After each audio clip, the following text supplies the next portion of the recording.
Yeah, it's streaming away. Yeah.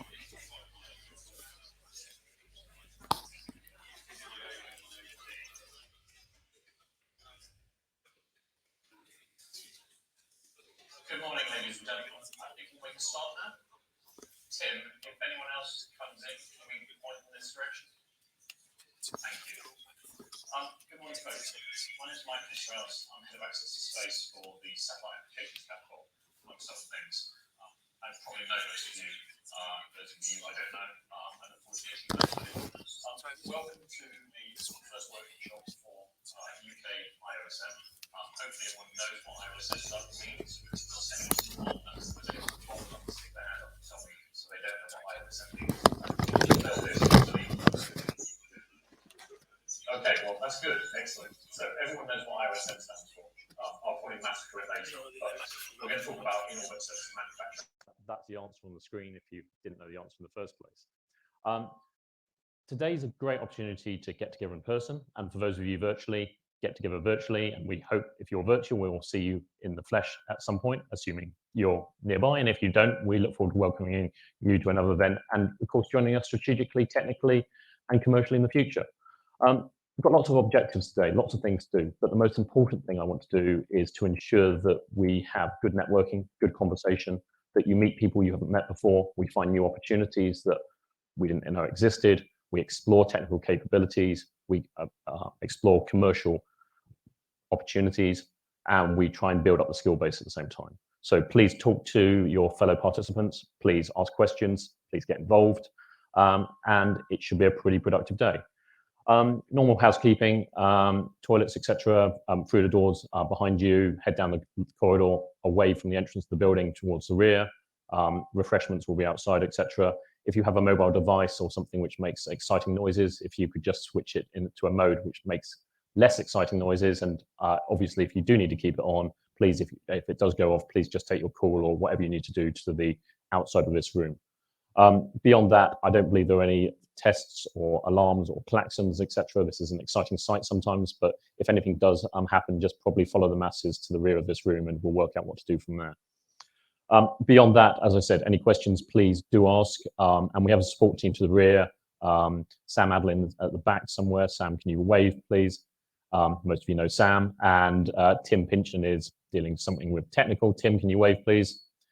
If you have any questions, facilities, infrastructure, or anything else, or where to find a good cup of coffee, please ask. So we'll move on. I want to kind of skip over the next slide because it terrifies me and you really don't want to see two pictures of me simultaneously in one place. But just to give you a kind of précis, just to remind you of the agenda, introduction from me, then I'm going to hand over to John Oburn, who as MD of Astroscale, but also as the co-chair of the Iosm working group, David from MDA and Martin from Fraser Nash. They're going to go through some of the opportunities for commercial exploitation, because to iterate, we're talking commercial. Science can follow commercial in this capacity, but today we're talking about commercial. We're then going to go through a few Q&As, and then we're going to go into a panel for Scope for the Future with, I've got a great list of participants. I'm not going to go through them right now, but some are joining us virtually and some are here physically. After that, we're going to talk about how the UK is supporting Iosm, key facilities and capabilities. And finally, we're going to wrap that up with some showcase of facilities, talking about capabilities, and then lunch, networking, and further discussions. Hopefully no one has any questions at this stage. We'll move on. So, and I apologize, I will wander around. I have a tendency to do this. I hate being tied to a lectern, so I pace as I talk. And if I'm looking at the screen, it's just reminding me what I'm talking about, so bear with me. Future commercial space is big. I like this slide. I've stolen it from someone. They're credited in the bottom right-hand corner. But it's a great slide to talk about the commercial aspirations for space and all the activities going on. Yes, there's an awful lot of busy stuff on here, but the reality is what I like in particular is, no, my laser pointer, does it work? No, it doesn't. It does work, but you can't see it. I've just blinded myself. For example, robotic rovers over here, for example, commercial rovers. So using robots basically in a commercial constraint. We're not talking about let's go and find our cosmic origins. We're not talking about how do stars function because we want to understand how stars evolve. We're talking about how do we use rovers to move material, collect material, do things. So it's different than talking about science.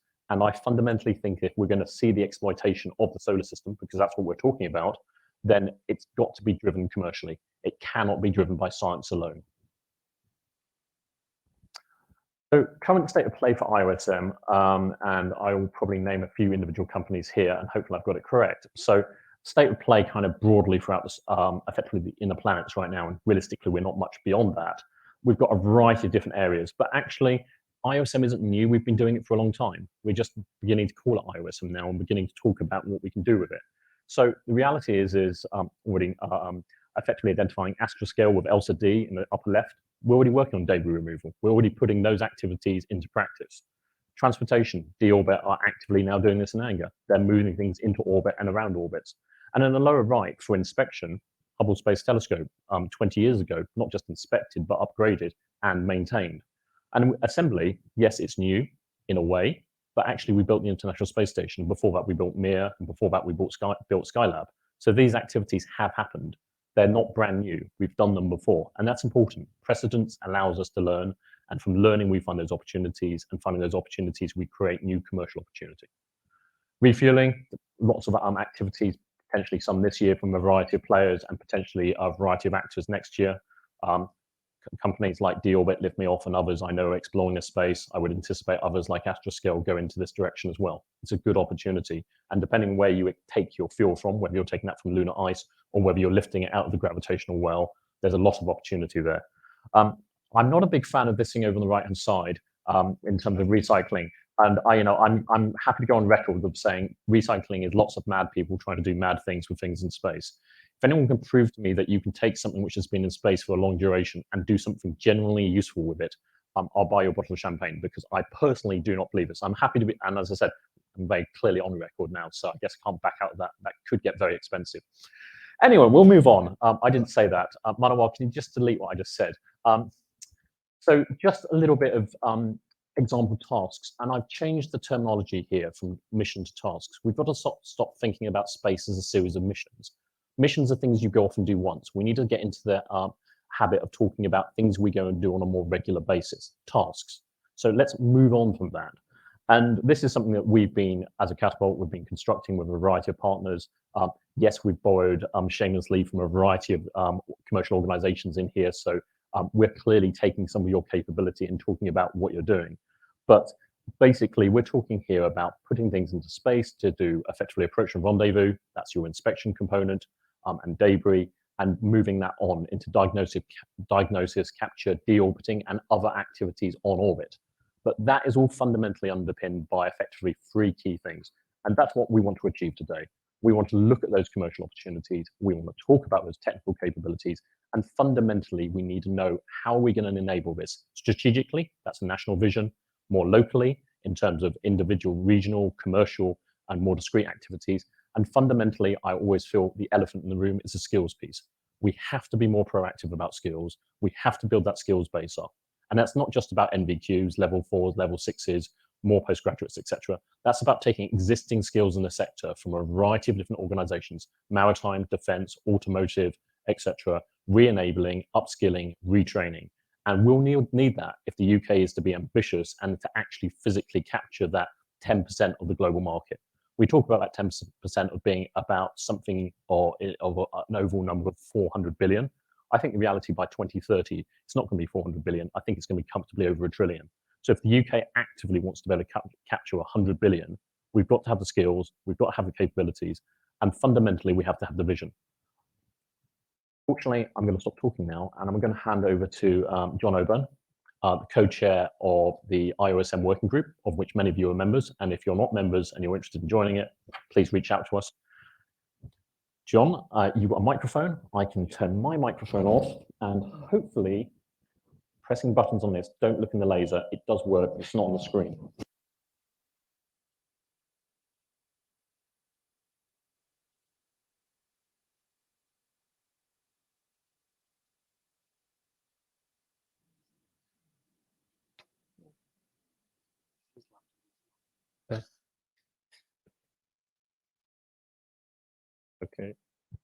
Good morning, everyone. Thanks, Mike. Great intro. Stole most of what I was going to say, but so be it. So, yeah, I'm going to talk really not as Asteroid at all. So it's not a sales pitch. It's really about the group Iosm that Sam and I set up 3 years ago, just to give you a bit of background on that, what we're trying to achieve, how we're trying to achieve it, and sort of the bigger picture, then moving more into what are the opportunities and how can we really take them together. And what I mean by that is, as UK PLC, with the government, with academia and industry, all aligned, all working together to deliver a vision. That's really what we're trying to do. So Iosm, yeah, formed 2018. It was 3 or 4 of us in one of the small rooms next door. It's now a major thing, 50 people and growing, people just talking to me in coffee, wanting to join. So I think because it's a new sector, we actually set it up outside of UK space, and only recently it's moved into UK space because it didn't exist. It wasn't covered, if you like, by the trade associations. But I think it's important people realize this is the future. So, and it's, you know, industry needs to drive it, working with government.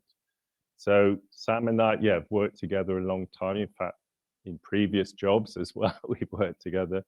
And then, yeah, if you want to join as an industry player, you need to join UK Space. And the contact there is Penelope Uting.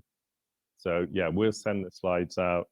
And Andrea, who's in the audience, she can also help you as well. So it's well coordinated. I should actually be on UK Space Exec at the moment, so there's a lot of conflicts today, but it's well worth joining.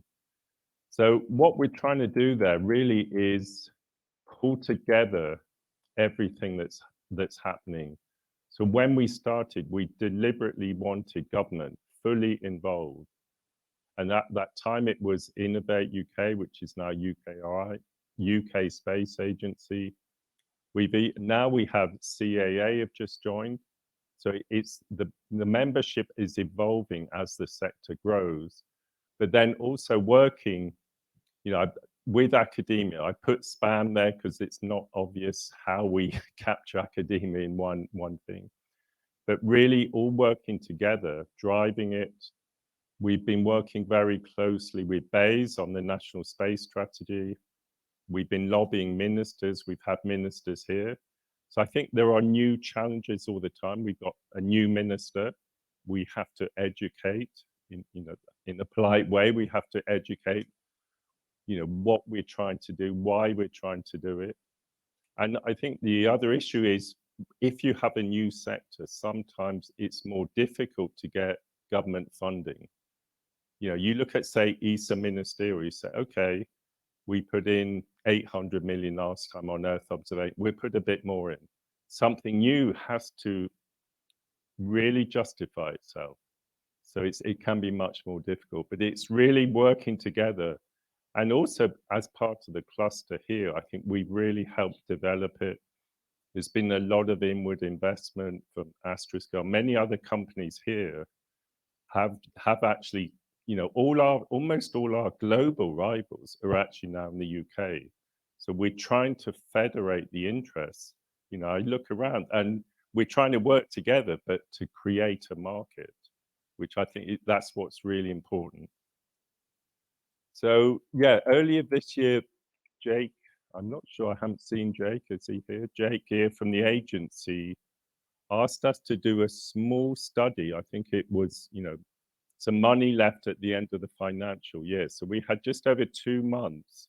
So led by the Catapult with Astroscale and Fairspace, which is really representing academia, we pulled together a very detailed document. There's actually behind this 150-page document. And then we've issued in May. And really we were looking at what are the capabilities, what can we do in the UK, which companies, what can we take from academia, and how do we lead? So it's really, trying to do a lot in a very small it was 25K, so it wasn't a lot of money to share around. And I think, all, praise to the Catapult. We pulled together a great piece of work. So the key findings was by 2030, we believe we can capture $1 billion of roughly a 4 to 5 million market. Now, all of these are really estimates, but there is a lot of evidence this market is growing. So the goal really is, how do we capture that? How do we use, if you like, some government support, industry investment, academia, and regulation to put all of that together to capture that market? So really, we've got such a great ecosystem. We're attracting so many companies. I was actually, in the previous life, I think I was the first space company to have an office at Harvard. There's something like 130 now. It's been incredible watching the campus grow with ESA, with everyone else joining, with the Catapult, etc. We got this, I think, unique ecosystem, not just here, but in the whole country now. And a lot of the players actually in Iosm represent other areas. So we got Norse people like that from the Northeast. We got people from Cornwall. We got, Open University. We got many, many different players, not just, if you like, the Southeast. So I think, we need to really, emphasize what Mike said. It's a commercial approach. And really, what came out of it was, let's do something quickly. Let's do something to tell the world, we're serious about this.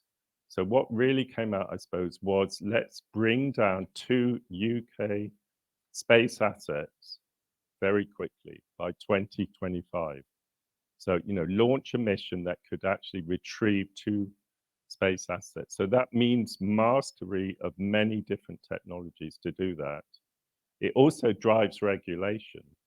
So I think also the UK is already leading in regulation. If you think they've had to give a license to the OneWeb constellation, they've had to give a license to us, and that wasn't easy for LCD. The risk of that mission is with the government. So, that's what you have to understand in regulation. Industry wants to do things, but the risk in the end is with the government. And then really, what are the actions coming out of this? We really need to take this regulatory leadership. We need industry to work together. We need to really focus on innovation. We need to pull through things quickly, fast, from academia, take them to the market. And that's not always easy. We have to get over what they call the valley of death, and that that can take time. But we must be nimble. I think, we must work with, national programs, with ESA programs, but effectively and quickly, because everyone else in the world sees it as a market. It's not just the UK. And then, it's about partnerships. It's about how we develop that. And, bringing in other sectors. I think what's really been interesting this year is actually seeing the National Space Strategy developed by BEIS and MOD. Meeting Harv and Rebecca and understanding how they're working together. And even this week, we're getting a briefing on that. And I think, space sustainability is a key goal for the UK government. So that can help drive our market.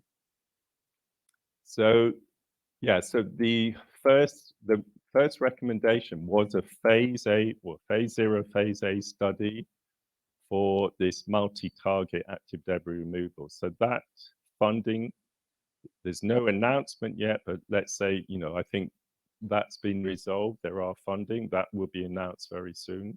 I'm not sure exactly when. And then really, I suppose, how do we take what happened at the G7? How does that get to the market? How do we create that regulatory environment that creates this market? Because without that, it's not going to happen. We're going to continue. If you look at debris, we're going to just continue trashing it unless those G7 countries, as a minimum, actually really do something about it. And then really, okay, build on those international partnerships, and then also looking to actually take that mission that we're studying now to a, a real mission, actually to co-fund it with industry to actually deliver that service. And then really take, that was part of our goal. So the initial bit really was to prove we can do robotic capture, prove that we can do really the rendezvous and proximity operations. That's the critical enabling technology, or one of the key ones. Then take it further to the next mission, which was actually docking 2 spacecraft. So at the end of doing that mission, it would dock with another one. We could demonstrate refueling. We can demonstrate assembly. We can start to build what we call a space bench. So again, that there's a longer term vision to have, if you like, automated assembly in space, which then enables many other markets. So yeah, I think probably I've covered quite a bit of this on the mission, but it's really, I think we got to show this space sustainability leadership, as a country. So we got to keep that, educate the new minister, make sure that, what happened at the G7 really is followed through, because often these things happen, but who is driving it in government? How do we support, all of us support government to actually deliver that. And yet the multi-target mission really is to make things more economical. If you can bring down many targets, then, the price of one is obviously shared, it is much lower. You still got that, big step, if you like, of paying for the launch cost. Hopefully that will come down significantly. But then, yeah, leading to this space bench. And really, I think because we would be doing this mission, that is forcing, if you like, the policy, the regulation to do that, to go to that next step. Then that has to be, if you like, disseminated so that you can bring down other countries' assets, not just, your own assets. So I think, yeah, what we're working on already, and there was, in fact, a meeting this week with the agency, is planning for the next ESA ministerial, which is November next year. So this is really, I suppose, it's running in parallel with the CSR, Comprehensive Spending Review. And it's another thing where already in what's called the Space Safety Programme, the UK is the biggest contributor, but we're delivering, other areas. So we're delivering the Lagrange mission to L5. That's a major mission. And Airbus are leading that. So we're putting a lot of money in, but there's many, if you like, opportunities for this group where we have to build the case. And ESA, some of it is quite immature. So there, earlier this year, there was, requests for information. People put in a lot of great ideas, but now we have to take those forward. Exactly what Mike was talking about, how to do refueling, assembly. I'm not sure we put in recycling, but probably there are companies that may not be in the room who are supported, actually, who have great ideas there. And then also as part of Clean Space, and there's a parallel conference run by ESOC on Clean Space at the moment, where, and within the core program, the UK, we should be leading that. We should be putting money in to really take advantage of that program. And I think the ones that really interesting are probably the bottom two, because these are new initiatives. So the DG is trying to help industry be more competitive. So he's taking the lessons learned more from telecoms and the artist program to say, okay, industry ideas, part funded, industry keeps the IPR. Let's do this across the whole of ESA where it makes sense. So in this area, I think we have a great opportunity. It can raise our TRL, it can, drive what we're trying to do, quickly to take things to a higher level. It probably isn't missions, it's smaller things. But that, you know, so there, and the small nanosats, there is a lot of interest from the UK on that, but it's not really clear what ESA wants. So it's a difficult situation. So we got to make a case without knowing exactly ESA's plans, because we have a comprehensive spending review. Okay, I think really just to summarize, I think what we're really saying, what are the critical factors for this industry, you know, this new industry? I think we have to work together. We have to really help make the case, you know, take what we've already done, you know, in the different spending reviews from the National Space Strategy, which could be released very soon, probably next week is what we were told this week, but we've heard that one before. But really, and work with the government, you know, so it's not just industry. We have to work together. Work with academia is really important as well, to really help them, you know, drive this sustainability agenda, to help them develop sensible regulatory approaches that, you know, protect them from the risk, but help industry. Yeah, and then they need to align those, you know, especially say with the US, and you know, which is probably leading in many of these areas. So they must be aligned so that, you know, each country has, you know, a consistent approach, guarantees the usability of space, but also allows industry innovation. Then I think really, yeah, drive forward these through the CSR, the programs I've been talking about. You know, whether it's ESA, whether it's, you know, national program, I think because we're in this early stage, we need that push, you know, we need government support. It's not a mature commercial market. We say, okay, these are the customers, go and sell to them. We just need that, you know, a couple of years probably to get to that stage. Okay, thank you. Didn't expect that, but. Thanks, John. David, somewhere you're in here, I hope, or online potentially. What has happened? Hello. As usual, the technology. I can hear everybody. Can you hear me now? Well, we can hear you, David, but something's happened to the screen. Oh, no, we can see you. David, floor's yours. I'm not sure seeing me is a good thing, but anyway, thank you. And two very good start points. And when I spoke to John last week and chatted about what we were both going to say, I realised that pretty much everything I was thinking of saying and covering had already been put into John's excellent slides, and indeed the introduction today covered quite a lot of things. So I decided to take a little bit of a step back and look at it slightly from a different angle and look from a commercial point of view. You know, where are we today? What is the state? Where are we in the market cycle of technology and market? So, you know, life extension is real. We've touched on that. It's happening.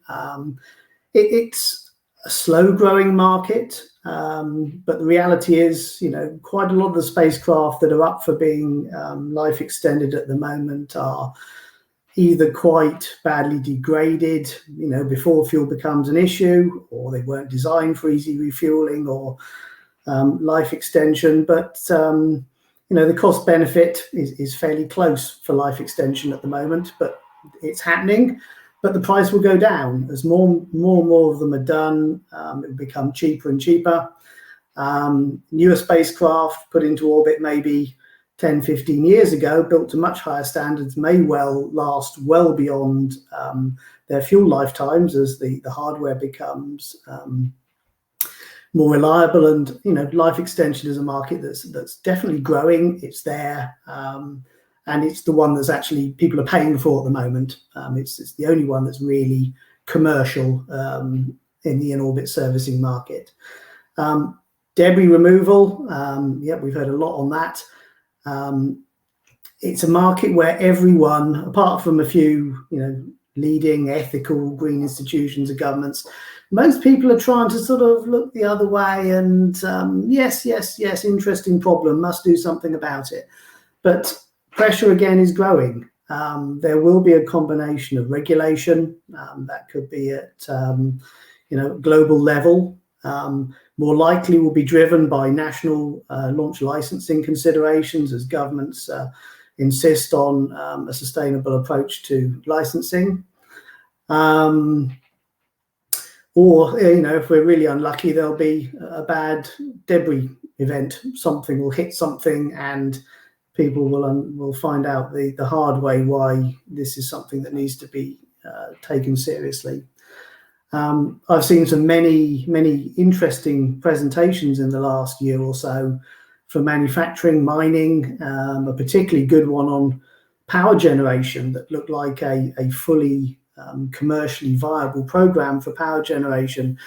But most of them are still very much at the dreaming stage.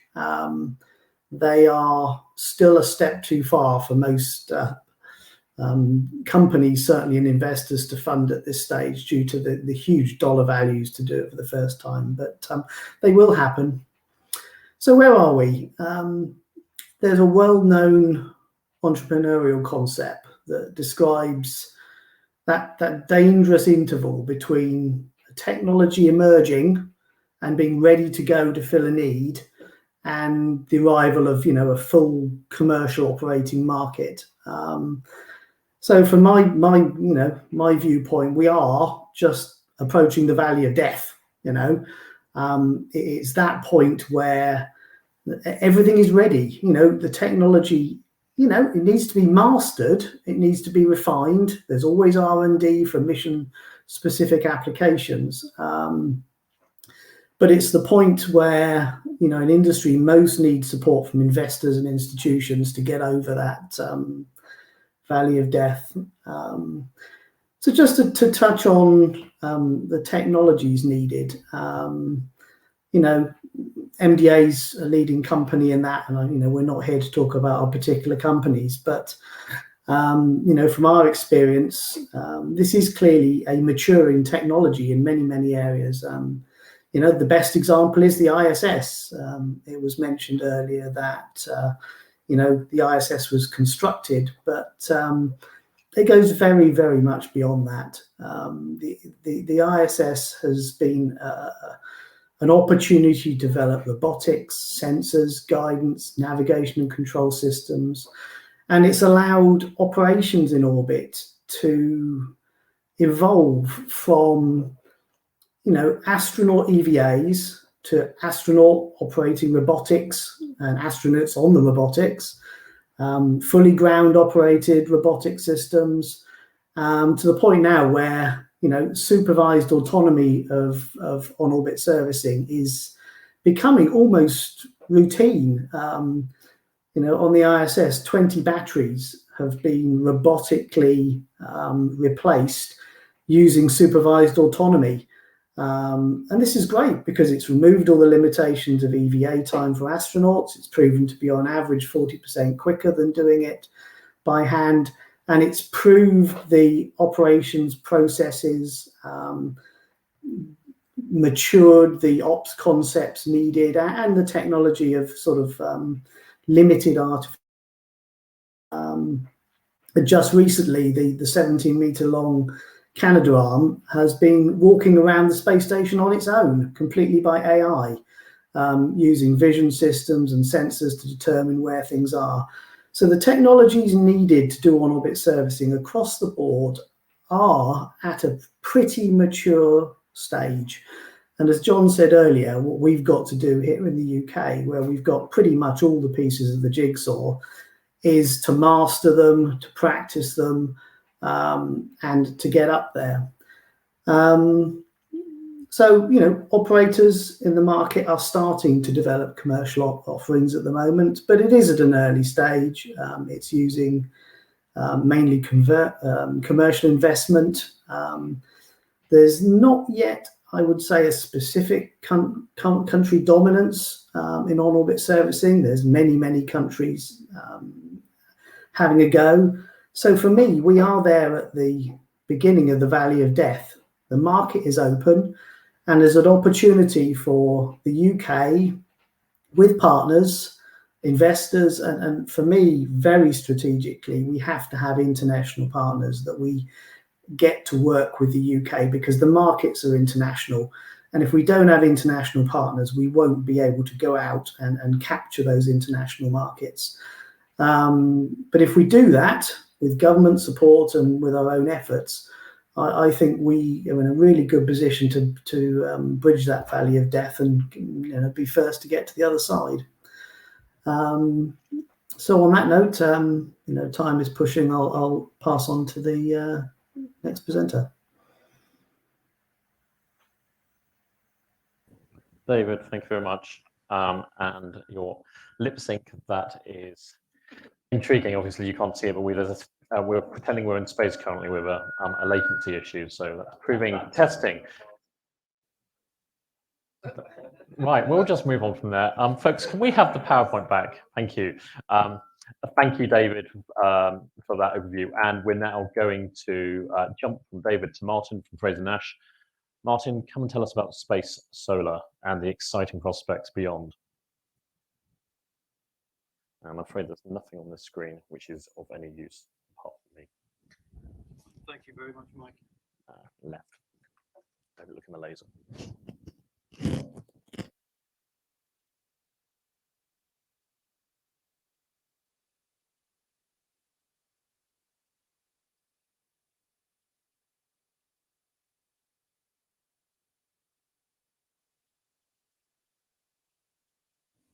No.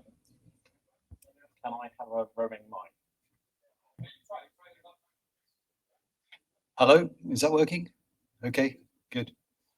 All right, so great to be here in person. As we've not seen each other for a while, I thought it would be good to start with a classically British piece of polite conversation. And hasn't the weather been lovely over the last few weeks? It's beautiful, calm autumn days and no wind. And before you think I've completely lost the plot, I'll explain the link with Iosm, though you may already be there. Well, back in April, we completed a study for BEIS into how space-based solar power could get us to net zero. And I'll briefly summarize why the UK is interested in space solar power and why this could be a very good stepping stone to developing our Iosm capabilities. So net zero is the UK's legally binding obligation to decarbonize the economy by 2050. A number of pathways are proposed, including a massive growth in wind energy, but all of these pathways have very substantial challenges. And just 2% of our energy was developed by wind, was generated by wind over the last month or so. And so, just because of the calm weather we've had, and we've switched on the coal-fired power stations, gas prices have gone through the roof. This is today's newspaper, and this is not going to be a blip. This is not just coming out of pandemic. We're going to be having these stories for many years. So affordable, abundant energy really does underpin our quality of life and our prosperity. And we don't yet have a credible plan to get to net zero. And crucially, the answer will lie with new innovation in baseload and dispatchable power technologies. So space solar power is the idea of harvesting solar energy in a high Earth orbit, converting that into microwaves and beaming it down to the Earth. And it's really the sheer abundance of energy in space is why it's long been an attractive concept. Solar power satellite in GEO can see the sun for almost 100% of the time. And so it offers this continuous, always on baseload, 24 hours a day through all seasons and weather. And if you compare a square meter of solar panel on the Earth in the UK with that in a high orbit, you can generate 13 times the amount of energy up in orbit over the course of a year. So it's It's radically different. If we look at the characteristics as an energy technology, it starts to look really attractive. It can provide that base load and dispatchable power. It has very low environmental footprint compared to other renewables, and it can beam energy to other nations. So it offers that strategic flexibility. And really, in short, it could offer us those new options to get to net zero. I'll just use the British Cassiopeia concept to kind of illustrate some of the sort of key characteristics. So the principal functions of the satellite are generating solar energy, converting that to RF and transmitting it to the ground rectenna. And there the RF is converted back into electricity and fed into the grid.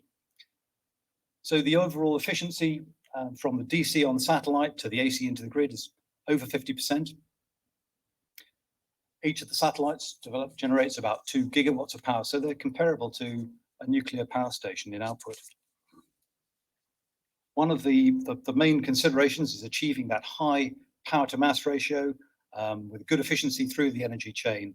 And importantly, there needs to be that electronic or mechanical rotational joint between the collect element looking at the sun and the transmit element looking at the Earth. And then you have an encrypted pilot beam from the rectenna up to the satellite, and that provides your secure communications, control, and the pointing accuracy. Why are they so large? Well, diffraction physics controls that. They need to be, it's about 1.7 kilometers as a transmitting aperture to get that pencil beam and also the a safe beam intensity on the Earth. Now, this is the interesting bit. They're very different in construction from a traditional space to Earth, and certainly nothing like the ISS. They're highly modular, with modules perhaps size of your desktop PC, all designed for autonomous assembly and interconnection. And each of these modules combines the collect, convert, and transmit functions.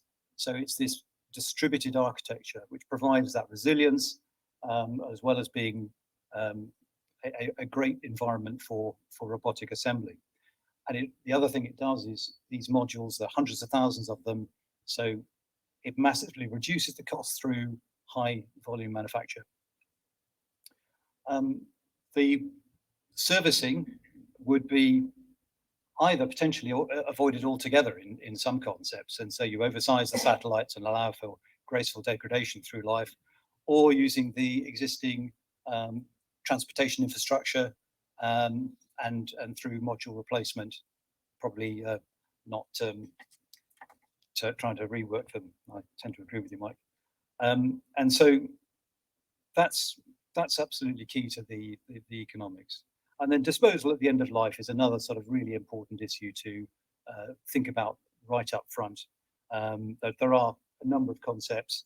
We're about to start some work on a small ESA task to look at that aspect. So Cassiopeia has some really novel characteristics, and it's just worth highlighting a few. First, it's the only design to have no moving parts. It has a 360-degree phased array beaming system to achieve that rotational joint, and that enhances reliability. Secondly, there's no temporal redundancy, so all of the elements are used all of the time, and that, of course, gives it high specific power, around 1 kilowatt per kilogram, and that directly translates into reduced cost. Thirdly, through the arrangement of mirrors and concentrating optics, it can use high concentration photovoltaics. And this means it uses 6,000 times less PV elements than an equivalent terrestrial system. And that's absolutely game changing in terms of the environmental as well as the economics. The integrated sandwich panels and the distributed architecture address the power distribution and the thermal management challenges with a very elegant and sort of low mass solution. And then it has some more ambitious technology with an electrochromic film on the mirrors, providing attitude control through varying the solar radiation pressure on the mirrors to provide the AOCS. And then because of its unique configuration, it can use different orbits, including highly elliptical orbits. And that offers some really interesting advantages in both economics and operational utility. So the UK's got some really interesting IP in this area. Low cost, fully reusable space transportation, clearly a critical enabler. It's the sort of dominant capital cost driver. And it's likely that if space solar power gets significant traction, then that's going to send a really strong signal to further help the transformation of the reusable launch market. So during the study, we established a 4-phase, 18-year development program with a major demonstration at the end of each phase. And at the end of phase 4, you've got a fully 2 gigawatt first of a kind system delivering that power into the grid with all of the manufacturing processes and the robotic assembly and the space transportation mature and industrialized.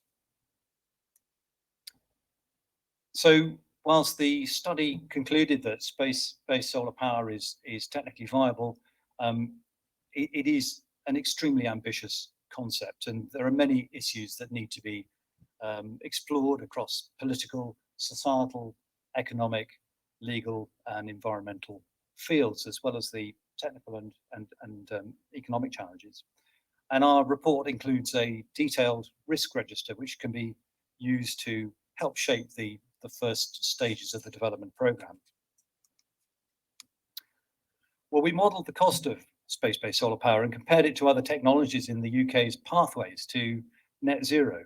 And the conclusion is that space solar power is competitive with the other intermittent renewables, the lower ones on that chart. And it's a substantially cheaper than the other baseload ones, nuclear and biomass and carbon capture solutions. And indeed, the production cost of each system is around only a quarter of an equivalent nuclear power station. So this is quite exciting. This is been the Achilles heel of space solar power in the past, economics, and it's now looking really, really credible. And on the upside, we modeled the economic benefit for the UK, looked at all of how the UK's capabilities match to space solar power, and we concluded that there would be a very good benefit to cost ratio from public investment in a development program, as well as broader spillover benefits, and not least, Mike talking about skills and things, and inspiring the next generation of scientists and engineers in this field is so important. And so these benefits combined with the net zero imperative really should make a strong business case for government investment. As well as helping to de-risk net zero, space solar power sits really well with what the government's trying to do, range of policies in energy security and resilience, economic growth, building our share of the space market, and showing leadership in space sustainability. And it aligns very strongly with the integrated review. So our overall findings are that the technology offers new and viable options for delivering net zero. And our main recommendation is to embed space-based solar power into the net zero pathways, the national space strategy. We'll see if that happens. And many of the other recommendations flow from that. And this is an energy project above all, and it really should see energy budgets come to the benefit of the space sector. And I think importantly, it offers a commercial roadmap for all of the other things we're trying to do, including Iosm, that the UK is already pursuing. And so space-based solar power is a use of space that contributes very directly to decarbonising our economy. And as such, it really could enhance public support for our space programme. Meanwhile, the Catapult and ourselves have assembled a broad coalition across the industry and the research sector with the Space Energy Initiative, and our vision is to develop space-based solar power for the UK. We've got to join up these two very different sectors, energy and space, and we aim to attract funding, hold discussions with international partners, and start the early development work. And so hopefully our report will be published next week, who knows? And we're very much hoping for a signal of support from the government. Thank you very much indeed. Thanks, Martin. I think in order to try and stay on schedule, given where we are, we're running about 5 minutes late as far as I can tell. We may skip over some of the questions we've got received so far and pick those up during the panel discussion proper. But before we do that, does anyone have any burning questions that they would like to ask, given where we've got to at this stage? Okay.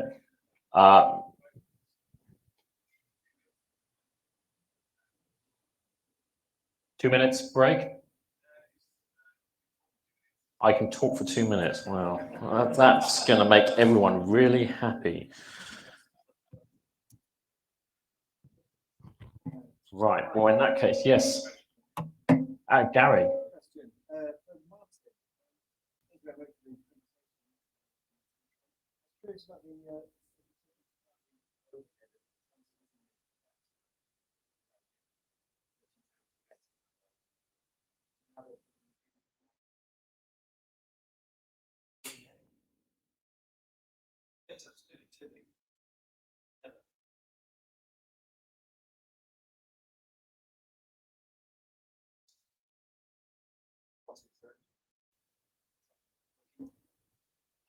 That are involved in the whole of the energy chain.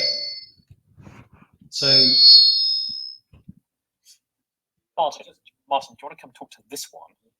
And that might preserve everyone's hearing.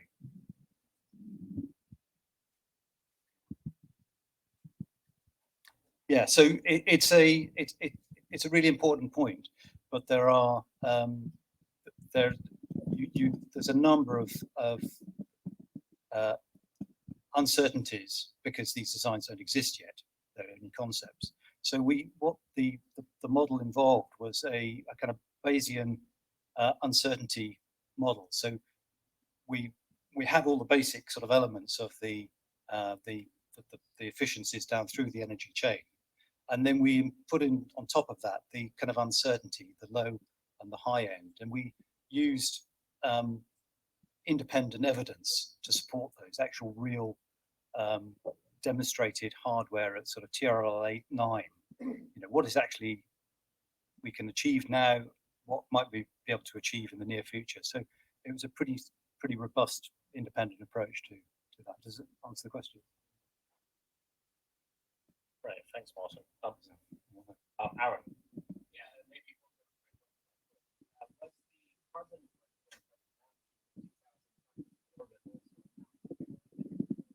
because it's trying to offset carbon. Yeah. There's still a fundamental. Exactly right. It's above all, it's an environmental project. So what Bayes did was to say, we know there are a whole load of questions about space-based solar power, but before we go into the other things, it's got to be viable and it's got to be affordable. Otherwise, there's just no point in doing any of these other things. So we touched on the environmental things. We looked at independent studies which show that the carbon payback period is well under a year. Some people do it on a kind of energy balance thing, and they come up with a period of about 4 weeks for paying back that energy. If you do a full life cycle analysis, it's nearer to sort of 6 or 7 months. But that's not our work. That's just other people's studies. So it's looking positive, yeah. Mike, is enough. One more in the back.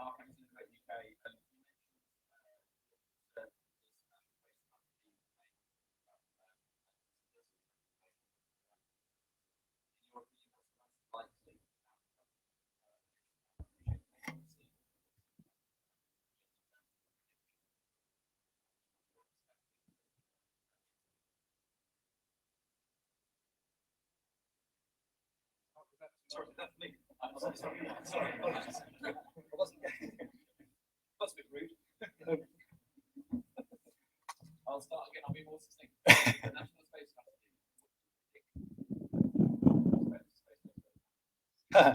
Strategy. Well, I hope it will mention it because I think it's got such good alignment between what the government's trying to do. But I think it's been a comparatively short amount of time to kind of socialize a very ambitious concept. So I'm hoping that it will be mentioned as a sort of kind of golden thread that aligns with a lot of the other things in the space strategy. But I have to say, I haven't seen it. I've heard lots of different stories as the strategies evolved about how whether it's going to be featured substantially in there or as in a more minor way. But I think there's some positive vibes coming out of BEIS that they are, and this is at senior level, that they're supportive. And I think so I'm hopeful that there will be some momentum. And I think one of the things that's really key is international partnering on this sort of thing. There are so many, not because we can't do a lot of the technology development ourselves, but there are such big international issues that need to be brokered together. So it will need international, and I think that's a key role of government to broker the international agreements, and particularly on the kind of regulatory side, as well as funding. Thank you, Martin, for taking that. Great. Well, I think we'll move straight on to the panel session. When I just juggling so many microphones. Just this mic.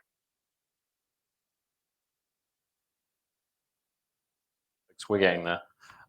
Okay, so we're going to move on to our panel session now, and we'll feed some of those questions in and have some of those discussions. So that. Okay, so we're doing it like that. Fine. Okay, we're learning as we're going. Okay, so virtual panelists have joined us, and can I invite those who are physically in here also to join the panel and come up and grab a seat somehow where you're not obscuring the screen. Don't know how this is going to work. We're just going to kind of play it by ear. John, David, Martin, I think this is going to work. Okay, so this is going to be really interesting. Okay. Yeah, make yourselves at home if you can sit around the screens, and we'll try it like this. You're on your own, John. Yes, the vote's been cast.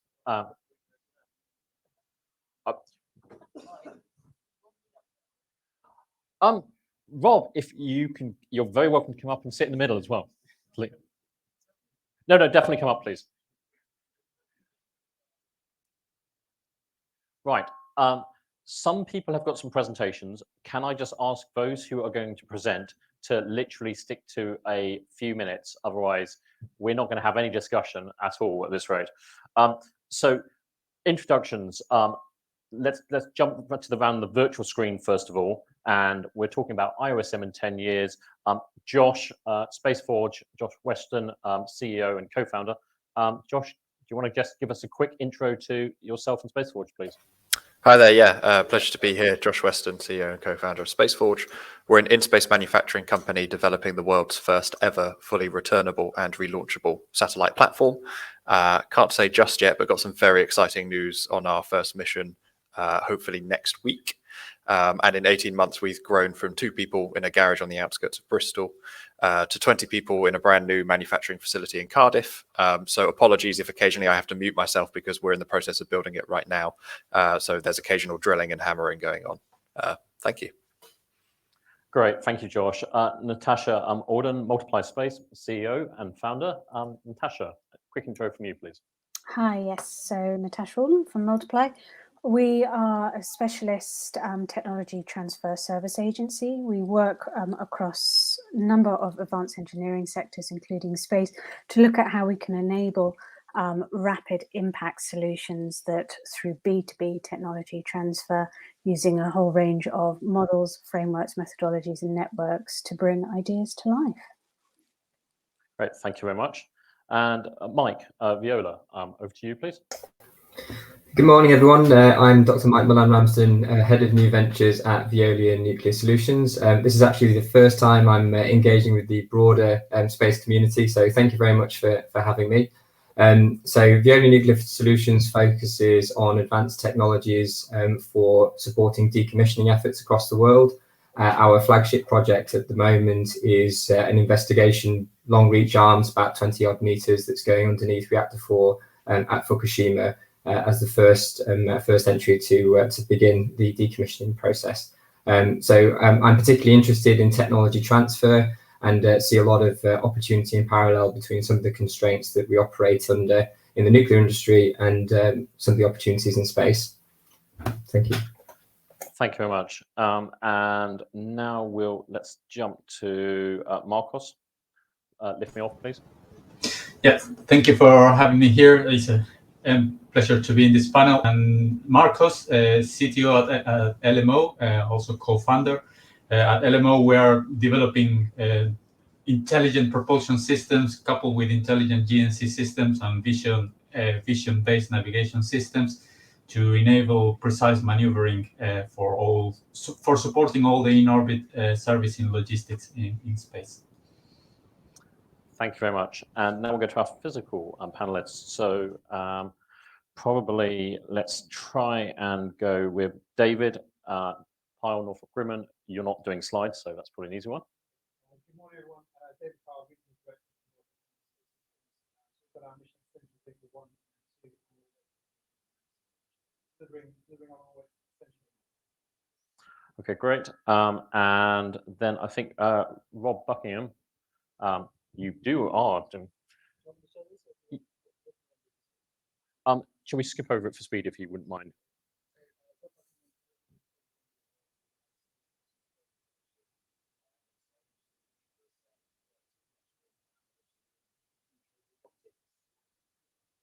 Great. Rob Buckingham, Director of the Atomic Energy Authority for the people who are off.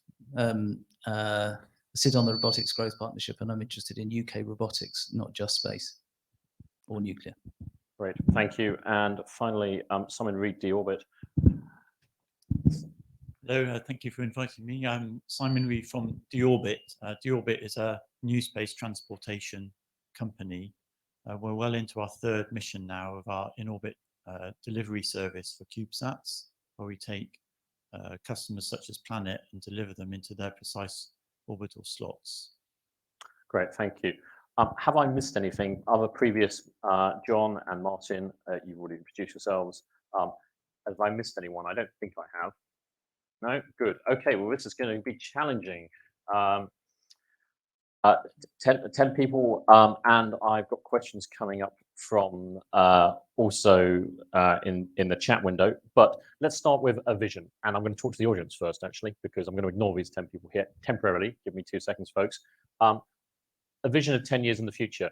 In 10 years' time, are we going to be doing anything with asteroids, or do you think we're going to all just still be messing around with the Mars, the Moon, and the Earth? Show of hands. We're going to be mining asteroids, in situ resource utilization. Okay, Cat's going bold. Yeah, we're getting a little bit bold at the front. Kind of. Okay, and lots of Catapult people who are pretty. Oh, and the launch companies as well. Not surprised. One academic. Anyone else? Okay, yeah, okay. So maybe in this room, maybe 10 people, 12 people, and let's turn that back to our panelists. So let's talk to Josh Weston, Space Forge. 10 years time, Josh, is your empire going to be expanding as far as the asteroid belt? Hopefully further. Yeah, well, exactly. Yeah. Are you looking for an insight on asteroid mining, or happy to pass on to other panelists? Give me 30 seconds insight on asteroid mining. So, cool. I think the big hurdle we have to overcome with asteroid mining is not the physical act of actually doing it, but it's the rationale that sits behind it. Why are we actually accessing those resources on the asteroid? Is it for further deep space exploration? Is it to support human habitation inside, kind of in space? Or is it to be used back on Earth? And one of the big questions is where you have those precious metals and things sitting on asteroids is what does that actually do to the market economics of those precious materials that you're suddenly able to leverage and use back on our planet? Good answer, thank you. Northrop, David, Northrop have been doing this business for a long time. You guys have, a little bit of experience putting things in space, and I think you're a fairly up-and-coming company in terms of putting bigger things in space. Good luck with James Webb. Where does Northrop see this vision going? I think in 10 years is very sporty, but I completely agree with Josh. I think the issues are around the legal, the regulation, what do we do when we bring things back? All of those, it's not necessarily, it's not the technology that stops, it's also the commercial piece. What is that commercial case? Technology is almost, in some ways, the simple bit, everything else around it. And that's nice, talking about technology. So we've got lots of robotics people here. So from Rob Buckingham, nuclear side, and lots of experience with OC Robotics and others. Natasha from Multiply, putting together robotics consortia, and clearly Mike from Viola coming in from sideways entry. Rob, robotics for asteroid mining, in space assembly and manufacture, are there lessons to be learned from your sector? Or do you think we're just going to reinvent everything from scratch?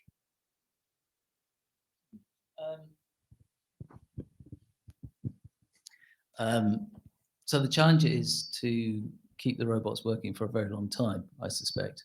So you're not going to be able, so it's fully remote, remote. So yeah, how do you make these things so resilient and reliable that it actually works? I think that's my techie question, but I suspect actually the 80% issue is not tech. Good answer. Mike and Natasha, you guys have been talking robots for a long time. You've got good experience of this. Building on what Rob's saying, it's not just about robotics, it's about the tech and the underpinning technologies. What are your insights on this? What do you think we can do here? I think Natasha, first, please. Yeah, I think exactly. It's the technology is one element. Yes, there's definitely barriers in terms of durability, reliability, etc. The autonomy considerations, latency. There's a lot of challenges, but there's a lot of learning from existing applications, which Mike can go into a lot more detail on than I can from his experience in nuclear. But I think the biggest thing, if we look at the 10 years, is shifting away from sort of discrete operations to more of an integrated solution. So this becomes part of BAU, in-orbit servicing, in-orbit manufacturing. It's part of a regulatory requirement. Insurers expect it, commercial customers expect it to maximize value. If you're starting to move these things even in a low Earth orbit environment into a BAU, suddenly you're building that capability to make those steps into resourcing, further exploration as well. And I think that, for me, when you look at the next 10 years, yes, there's going to be some technology challenges, without a doubt, but more importantly, it's the ecosystem, I think, that will enable it to really get over the chasm, the valley of death, which a couple of other presenters have mentioned already. Thank you. Mike, Viola's got a whole variety of interesting technologies you're developing, extensive precedents in nuclear. What do you see the opportunities from effectively a sector which isn't necessarily space today, but is aspiring to be space tomorrow? Yeah, absolutely. It's been really exciting and eye-opening to start to understand some of the interesting challenges that the space environment and the space sector offer. And I'll certainly recognise that these challenges aren't always solely technical. I think for us, what's been really interesting is to think about some of the ways that we've had to develop the robotic capabilities for our industry, which have got very, very unique constraints. And that's led to some very sort of individual and proprietary systems that we think could do some really interesting things in the space sector. And that includes the ability to operate in radiological environments, which might link to operational longevity.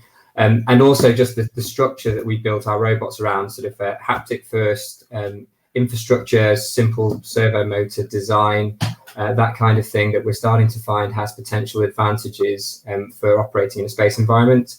And one of the things that we're particularly interested in is around being able to have a very flexible type of system that's able to do multiple activities. And that's been very important from a nuclear perspective, where you're often dealing with materials that you don't know very much about before they're presented to your system, or you're recovering from an upset condition, or dealing with legacy facilities where there's not a lot of information. And to John's point from the keynote earlier, so economics for these things can be enhanced if they have multiple uses, multiple targets, I think was the phrase he used. So we're particularly sort of interested in that kind of area of robotics and what the nuclear robots might be able to do if adapted and transferred for space. Thank you. We're talking earlier, Martin, you were talking about these exciting approach of building blocks for photovoltaics for building space-based solar. And that's going to be key to putting things together, modular assembly. We're touching on the robotics there. Getting them there, though, I mean, we've got a variety of providers here from D-Orbit, Lift Me Off, Astroscale in terms of some transportation aspects there as well, and clearly Northrop. Transportation is going to be key, moving things around. Martin, from a perspective of how many launches do we need? Obviously, it's slightly dependent on the size of the launch vehicle, but let's assume we're going to stay away from Starship nonsense, basically, and focus on the reality of things. How many launches on what type of platform are we going to talk about? And right now, let's talk about what exists today. So there's a lot of excitement about future space planes, but I'm not seeing anything on the space plane horizon apart from which is probably slideware right now. So what are we going to be using? Yeah, so in our study, we looked at everything from Falcon Heavy, which exists today, and you get real pricing for, although the tempo isn't there, you know, and it that's the upper end of the pricing. So that was we did look at a Starship, and we also felt that because this has been the key issue for space solar power, if the imperative, if governments and nations started to develop it, it really would give that signal to the companies like Reaction Engines and an ESA sort of follow-on for Ariane 6 to really strive again for fully reusable systems. And I think I mean, you were disparaging about Starship, but it's, you know, got to take your hat off to the guy, you know, it's happening. So in terms of how many, it's about 64 Starship launches to launch a 2,000-ton satellite, including all the ancillary robotics and space transportation infrastructure and things, to get 1 2-gigawatt satellite up there. And that was all in our economic model. Certainly Musk is a visionary. I think he's completely mad personally, and you know, I might be in a minority saying that, but the reality is there's a massive dependency on using US-based assets, and we have I'm not sure how we describe that relationship with the US right now. Warm might not be the best word, but let's call it warm relationship. But using launch as our primary means of putting things up using somebody else's train set is quite a risky approach. But effectively that launch process as well can be basically leveraged, I would imagine, from the other companies who are aspiring to do in-orbit transfer, taking advantage of other launch platforms. So pivoting perhaps over to D-Orbit, does this microphone work? You can make it work, okay. Simon, can you just give me some commentary on where you think that D-Orbit's going to go? Where can you play a role in building these giant solar panel space farms? No, that microphone doesn't work. Can you put that in the bad place for microphones, wherever it is? Thank you. Thank you. So I think we've already touched on the economic side. So we're here in this building today and got here by the A34. That's a product of our UK economy, right? So I think that all of these things, such as this, what we were talking about, is going to be a product of a future space economy.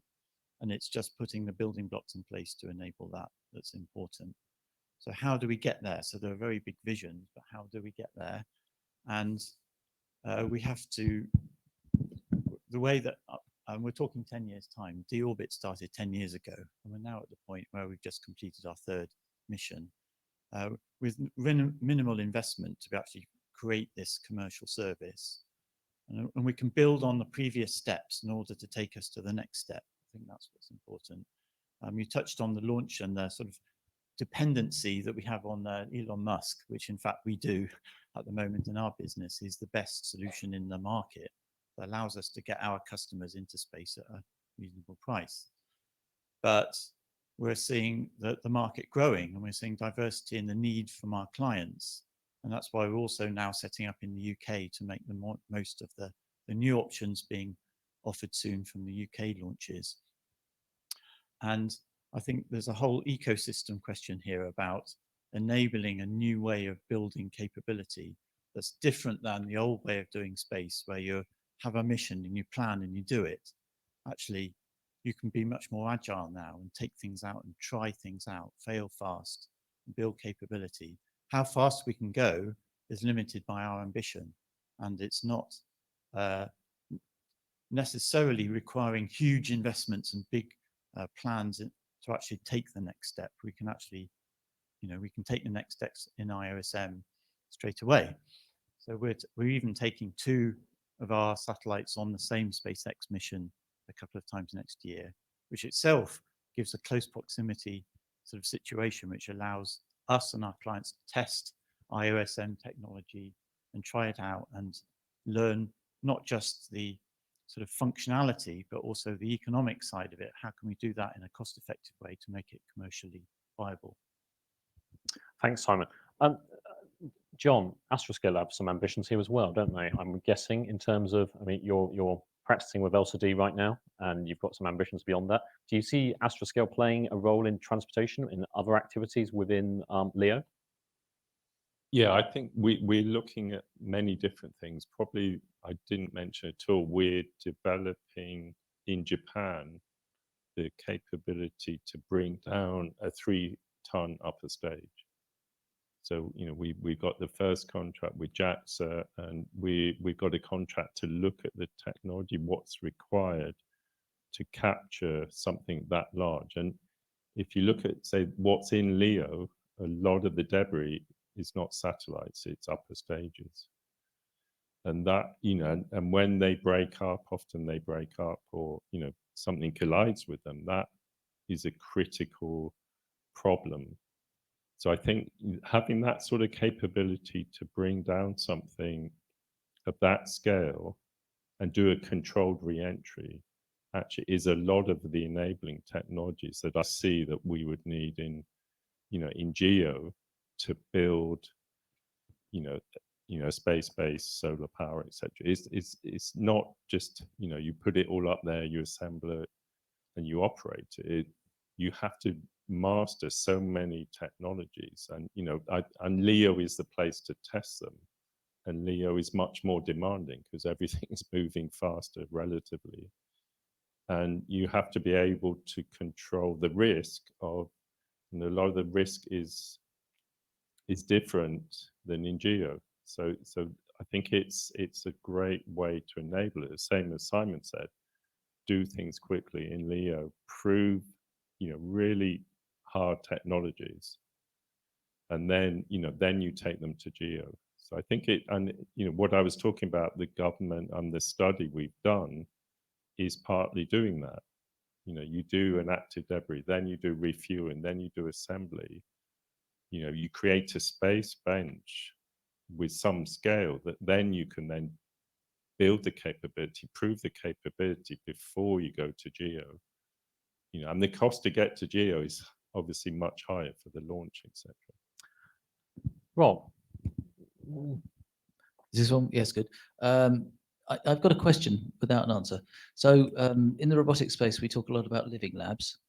The idea being that this is a multi-dimensional problem that you've got to explore. It has commercial, regulatory, technical, all sorts of issues that have to come together to make this thing work. So my question actually is, where is the living lab? Is it in low Earth orbit, or is it on the ground? If it's on the ground, you can get more people accessing it, and you can do some things. Is it in the UK? Can it be in the UK? because that starts to root the tech in the UK and grow industry here. But I really don't know the answer to that question. Is the right sandpit living lab actually in space, or do we need something equivalent of global reach importance in the UK on terra firma? And that's a really good question. Simon, what do you reckon to that? I think the answer is yes, both. But really how you think about it as a holistic system. I think it is more in space than it was in the past, so that we can spend more of our time actually trying things out rather than simulating and planning and so on, which is the traditional way. I think that's the way to go. And there's lots and lots of elements of an overall solution. There isn't just one thing here. And we don't know what the best combination of those things are. We're also in an economy which is enabling, encouraging innovation. Great ideas that have to be tried out. They're often very independent ideas. And how do we bring those together? And that's another case for bringing things together as an iterative thing. I'll just put a quick shout in for the bottle of champagne, if that's all right. Thanks. Yeah, I can see myself getting fairly poor over this one. No, it's just that when John was talking about removing a rocket body just now, that's really key, right? So, but we've just won a contract to be making sure that rocket bodies aren't created as new debris in the meantime while we're doing all this planning to remove the old stuff. So in fact, the Clear Space ESA mission is going to remove a part of a rocket as part of its mission, but going on a rocket in order to do that mission. So that's clearly ridiculous. So we've been given the opportunity to make sure that this new object is removed in a controlled way immediately after it's finished with. And that in itself is a part of that component, that broader picture I spoke about. But the technology and the solution, which is that, is also an enabler for other solutions as well. Half bottle of champagne. You as well? No. I think that deserves half bottle of champagne. I think we should vote on that. No. Thanks, Rob. Yeah, Rob, yeah, you're not allowed the yeah, microphone anymore. Very large, but yeah. Rob, I can see that you're literally chafing to respond to that. So, Coming back to the robotics question, the key here is it sounds easy, sort of. It sounds like people think it is done. I don't think it's done at all. So getting something to recover from failure, which is what you're going to have to deal with, which is the biggest challenge for us in nuclear. It's not when things are working well, it's when things have failed that you've got to react to, and you have to design for that circumstance. Design for remote is something that we're not talking about, that's not taught in any university, and that comes back to your skills piece that you were talking about earlier. But doing things on Earth is bound to be a lot easier, I think, than doing it in space. So I agree with you that both are required. So I think there's a thing about what do we do on Earth in the UK. Absolutely link it to space, but try to actually reduce the risk before we get up there. We need a sandpit here as much as we need a sandpit in space. And I think it's interesting just in terms of looking at the companies we've got here. We've got big ones who have been doing stuff for a bit, like Northrop, a bit longer and a bit really, stuff around the solar system in a variety of places. We've got those of you who have been doing it for a while longer, Astroscale, successful funding rounds, D-Orbit, etc. Fraser Nash, I'm not sure where to put you, but you've been around a while as well. Most people know you. But we've got a few people, companies here. So lift me off. Marcos, you've got a variety of technologies. What's your vision for this? Where do you see us going? And curiously, are we going fast enough, or are we going too slowly? Have we got too many dinosaurs in the room? And that's no reference to anybody in the room at the moment. No, there are some technical important points to highlight precisely on how we transfer that from a ground-based validation to space validation. So when you think about in-orbit servicing, you're looking at mission profiles that are much more difficult and complex in terms of maneuvering. And you immediately think about, you want flexibility, you think about robotic arms, for example. But then, for example, everything is based on visual-based navigation, which there's still the challenge of what we call the domain gap. In an industrial setting, you can train your robots as much as you want to get them to do a certain task. But when you go to space, you can model it as good as you want in ground, but you're not really entirely sure that the conditions are going to be exactly the same in space. So that domain gap is one of the key challenges that we're going to be facing on the next 5 years for sure. And surely that technology has to be validated on LEO with a lot of testing on ground with a really good facility, but most of the valid results will happen in space. And the other thing is, you think about robotic arms. The robotic arms now change completely the dynamic of a spacecraft. If they are going to govern the actions in space by putting things together or retrieving objects or manipulating objects, then you need to start rethinking how the whole GMC, and as we are doing the propulsion system, has to adapt to that type of mission profile. So you have something that is now tumbling with grasping an object, changing the distribution of the mass, trying to move it here, there with a certain precision. So I feel from a technology perspective, when I see the developments that are happening, the building blocks, I think the pace is quite good because it's happening quite dynamically, and the industry is incorporating from the academia the state-of-the-art research. And I think the new space has brought a new dynamics on that.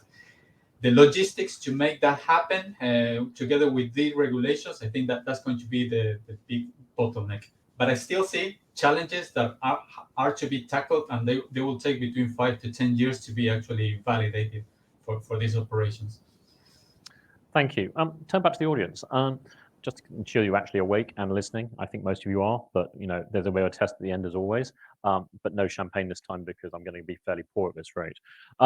Just in terms of technology and test beds. So do we need to do more testing in LEO? So do we more testing in space, platforms, robotics, assembly, etc., or do we want to do more testing on the ground? What's the split? Who thinks we need to do more testing on the ground? Because one might argue that's too slow, but we get it right that first time, or not necessarily first time, but ideally second time. Or do we just do the testing in space? Who thinks we should be doing more testing on the ground? 1, 2, 3, 4, 5. You're getting bolder. 6, 7, 8. And I'm going to assume everyone else, is that all testing in space? Okay, that's okay. There's at least, if we were voting for politicians, there's at least a third of you undecided, and we probably wouldn't be going in the direction of popular vote. Kat, so I'm picking you at the front because you're nodding and you're shaking your head. So Kat, Manufacturing Technology Centre, your space sector lead. What's your view? Similar to Simon's, actually, that I actually think is about doing both of those things, but how they link together. So how do you use the terrestrial environment to enable some of the in-space activities through digital engineering capabilities? So potentially we're looking at digital twinnings, and how do we use that then to remove the risk of doing the in-space activity? So I couldn't answer your question because it's but you're just giving me a really nice point. Digital twinning, digital engineering, and that's something we've not really talked about, and it's something that people don't talk about. Who in here knows what a digital twin is with a degree of competence? Because if you put your hand up, I'm going to pick you to explain. Jeff McBride, SDFC, tell us what a digital twin is. Sorry, Jeff. That'll teach me to turn up, won't it, Mike? Yep. So nice it's a too. digital representation of a real system in terms of computing, right down to the high resolution. So we think of what our good people do at Daresbury, we're going right down to the molecular scale if necessary. In terms of engineering, that's all the key elements in an engineering model that react in a realistic way. Fantastic answer. If I'd offer a bottle of champagne, you'd have one, but you don't on this occasion. Okay, so that's great. So it's just someone else in the audience. Someone tell me digital twins. Do they exist right now? Can everyone give me an example of a digital twinning system which physically exists today? So let's not talk out the back. So, can I pass this to you? Yeah, from one of my old jobs in aerospace at Rolls-Royce, there's a digital twin of a gas turbine engine that's used to simulate a fan blade off test that is done digitally a number of times to get the design right before you build the thing and then actually let a blade go. 15 million pound test, so you want to do it once but get it right. And that's a perfect example. 50 million pound test of a fan blade, and if a fan blade fails, I'm guessing it's bad news on the aircraft if that fails for everybody. So 50 million pounds comparable to space assets. Natasha, can you see an overlap between digital twinning, terrestrial applications and digital twinning in terms of the directions that you're interested in exploring in terms of Iosm and enabling tech? Yeah, absolutely. I think it's a holistic view, sort of back to what Simon was saying. This is about building blocks. You know, should we be doing digital twinning? Should we be doing on Earth? Should we be doing low Earth orbit? It's all three, and I think it's shifting to a much more of a testing mentality, full stop, and being able to leverage those lateral markets, that lateral thinking. So I know Marcus spoke about academic technology transfer, which is key to bringing the latest thinking. But if we're facing a challenge of how do we do this rapidly, what we need to shift to is looking at what exists already, what can we build on, and how can we build, and what are the right processes to support that. And a rapid test and iteration piece is key. Our work with Veolia Nuclear Solutions, Mike and Simon, has really shown that there is a huge knowledge base and capability in operation around AI, autonomy, robotics already in the UK. Yes, that is not addressing the space domain. Yes, there are challenges, but combining the right building blocks, the academic element, the existing in operation capability, the various testing environments, we can shift to a rapid implementation program. And I think that's what's going to be really interesting out of the IOSM report, the continued discussions with government, the national space strategy. What are those roadmaps? Because everyone's looking at this in quite a discrete way. It really is who's going to be the first runner on this, and it's the person who's leveraging existing capability and taking a rapid test approach. Just on a manufacturing side, for example, there's a huge amount of ALM capability in the SME, the manufacturing SME environment as well. Fraser Nash Manufacturing, not the consultancy in Hampshire, has been doing this for 100 years. This is where we start, and this is where I feel that we can make some serious steps with a fantastic knowledge base and capability that we've got in place already. Thanks, Natasha. Right, running out of time, but we're going to run through just a couple remaining questions. So every panelist, and I'm going to give you 20 seconds, no more, otherwise you don't get lunch.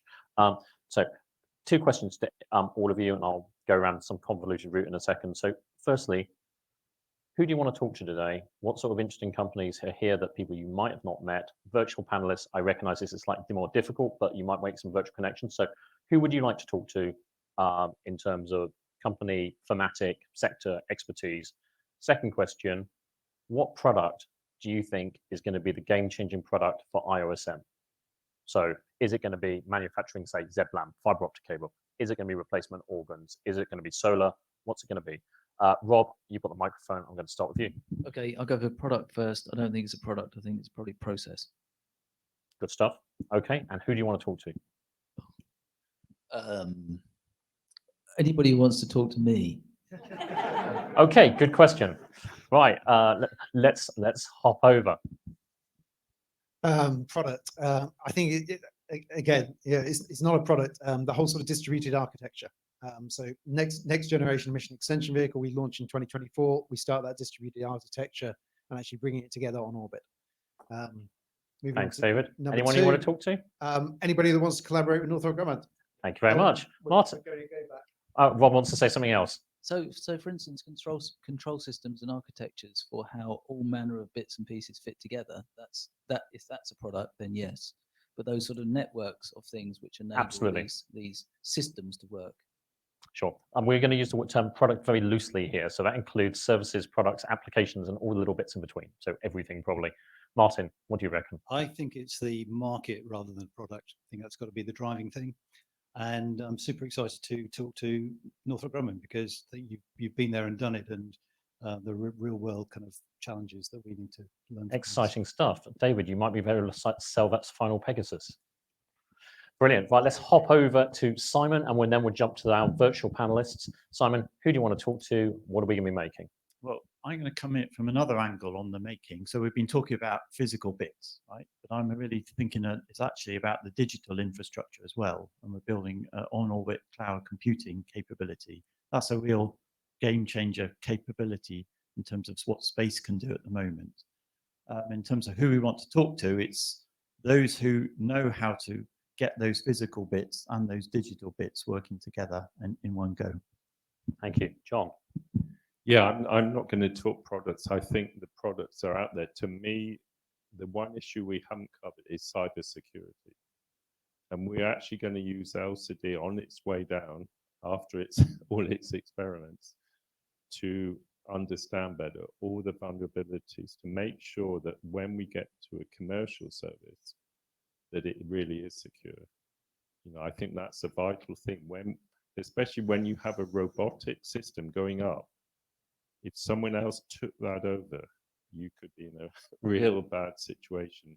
And this week, we're actually trying to reboot our GPS systems because we're being jammed from the ground by certain states on LCD. And that could cause real issues when we're doing certain maneuvers. So this whole security thing, I think, is absolutely key. And yeah, I want to talk to anyone who is interested in what we're doing and could maybe help us in the future. Thanks, John. Virtual panelist, Josh, over to you. So from a product and capability side, one of the things that we haven't really touched on that I think is important is return from space.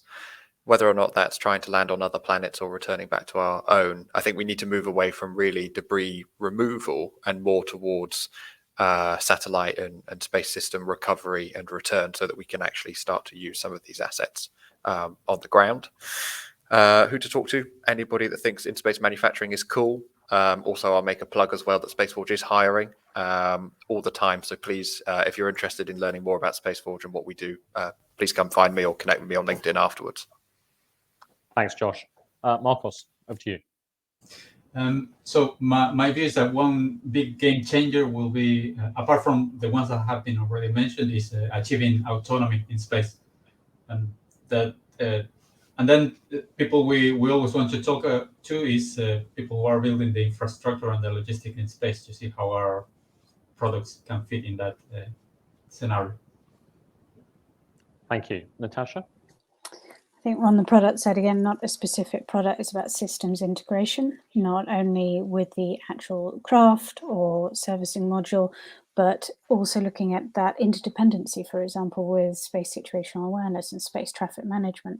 How are those systems communicating with the service offering with it? So system integration, I would say, would be a really key part of it. In terms of who I'd like to talk to, anyone who's interested in technology transfer, the actual how-to, and the models that we can use to support people entering into new markets, and I'll be happy to talk. Finally, Mike. So from a product perspective, I think I'll bow to the experience in the room and just say that I think something like Cassiopeia working would be very cool indeed. In terms of who I'd like to talk to, I'm really interested in anyone who sees robotics particularly able to do complex tasks or responding to uncertain environments in a space context. If you see that as an enabling technology, we'd love to talk to you. And to Marcos's point about enabling autonomy in space, that's another area that we're really interested in, and building on some exciting technology to develop. Thank you. Thank you very much. With that, I think we'll wrap this panel up. Panelists, thank you very much. For those of you joining virtually, those of you physically joining, thank you for managing the microphone issue. And some of you, I might owe you champagne in the near future. We shall see. Thank you very much.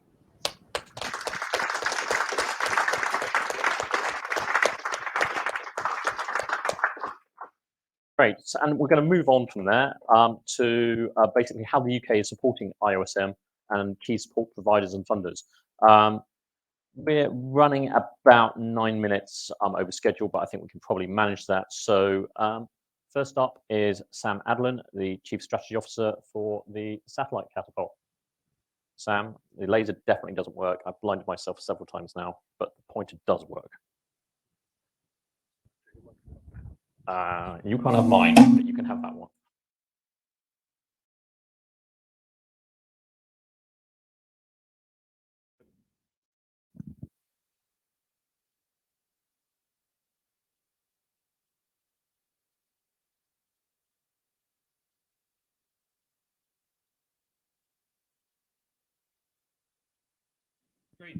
Green, better. Blue, red, green. all colours of the rainbow. Oh, that's me. That's disconcerting. But it's absolutely wonderful to see some people in the Catapult today.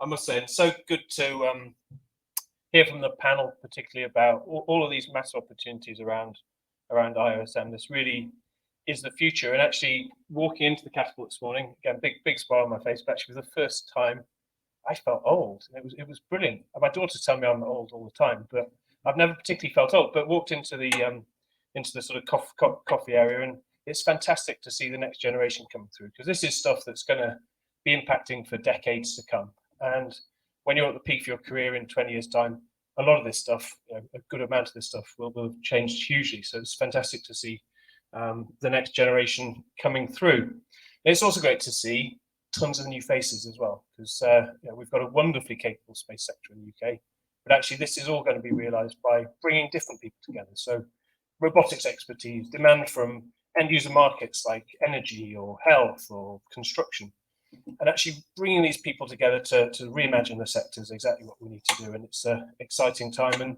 brilliant that we're all here today to do so. So as Mike says, we're just going to quickly talk through some of the support that's available in the UK. And John kicked off at the start. And I must say, having worked across various aspects of the UK space sector, this has been an amazing community to work together. Never have I seen government, industry, academia all coming together to create and shape a vision. So you're going to hear from some of the other key organisations shortly, but just to say a big thank you to all of them, because frankly, Space Agency, Innovate UK, all sorts of others have been absolutely brilliant in helping bring all this together.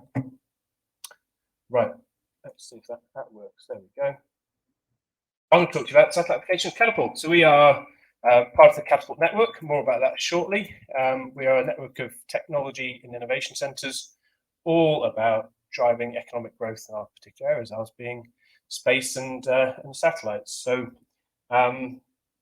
we particularly focus on facilities and expertise, things to lower the barriers to innovation, and we're here to help, basically. So we get a pat on the back when other businesses grow. So if we can do anything to support you, we will certainly be trying our best.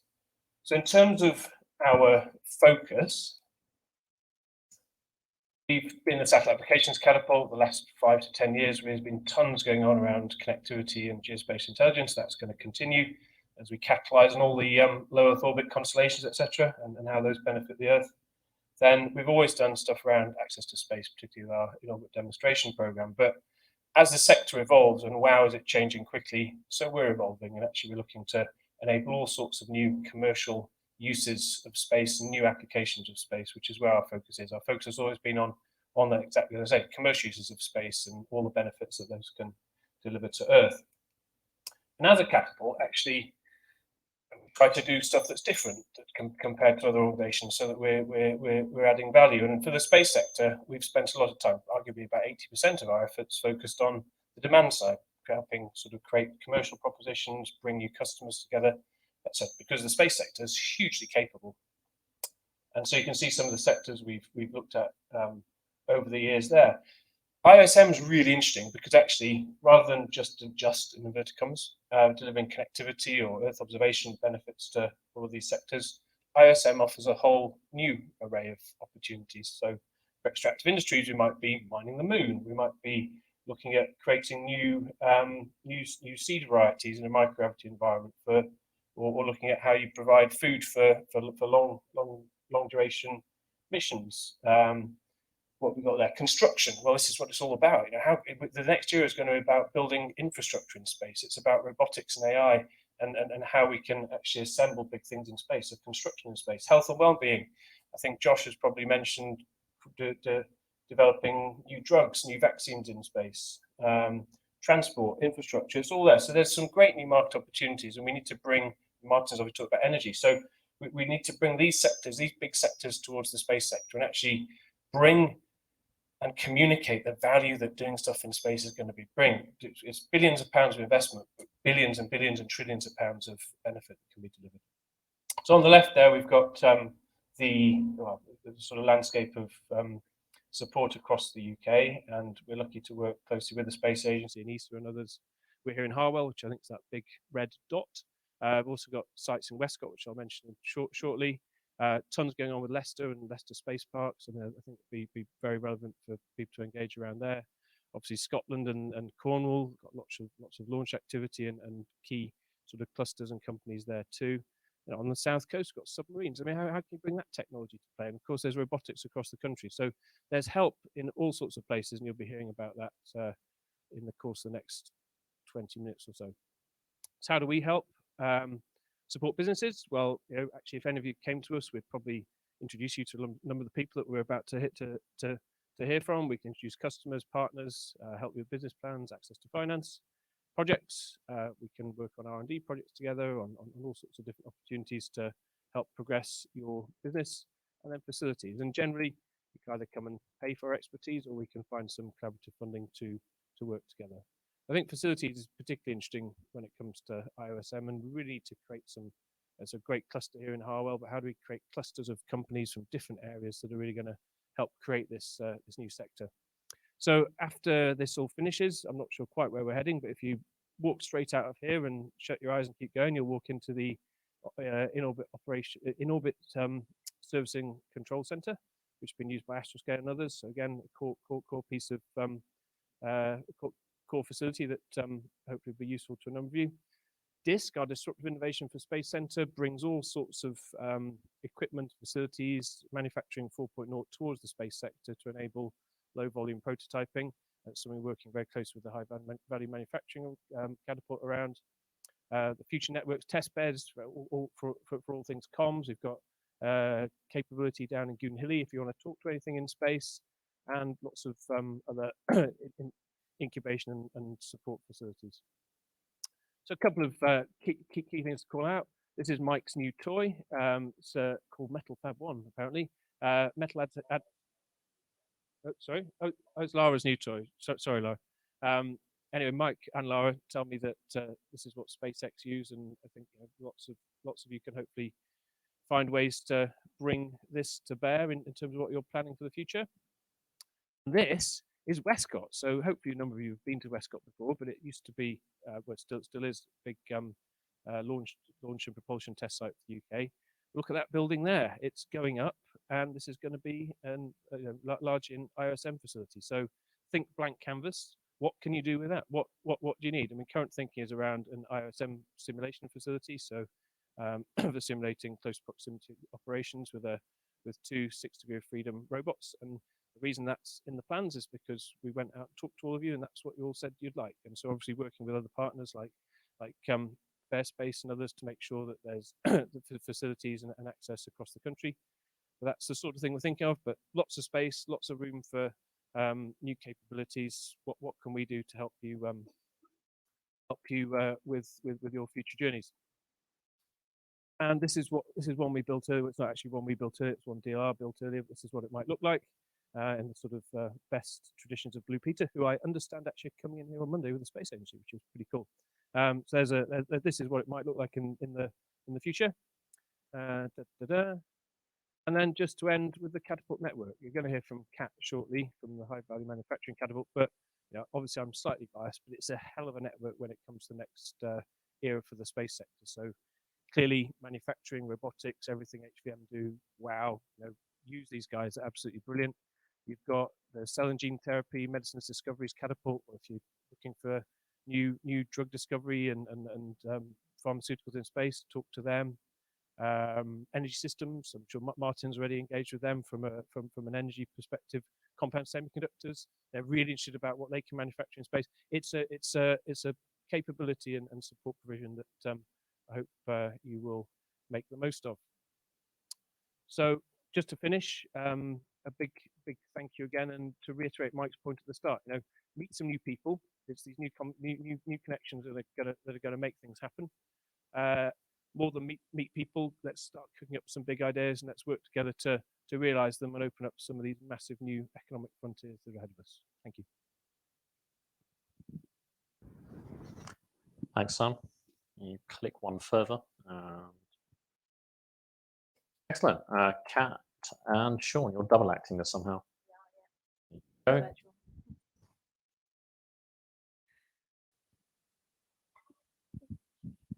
Lovely. Thanks, Mike. Thanks for the Catapult for the opportunity for us to come and talk today, actually. So Catherine Hamlin from the High Value Manufacturing Catapult.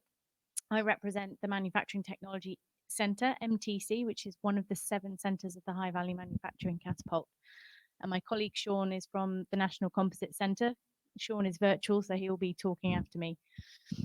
So just before we talk about MTC and NCC's capabilities specifically in the space sector, just thought I'd give a quick overview on the High Value Manufacturing Catapult as a whole.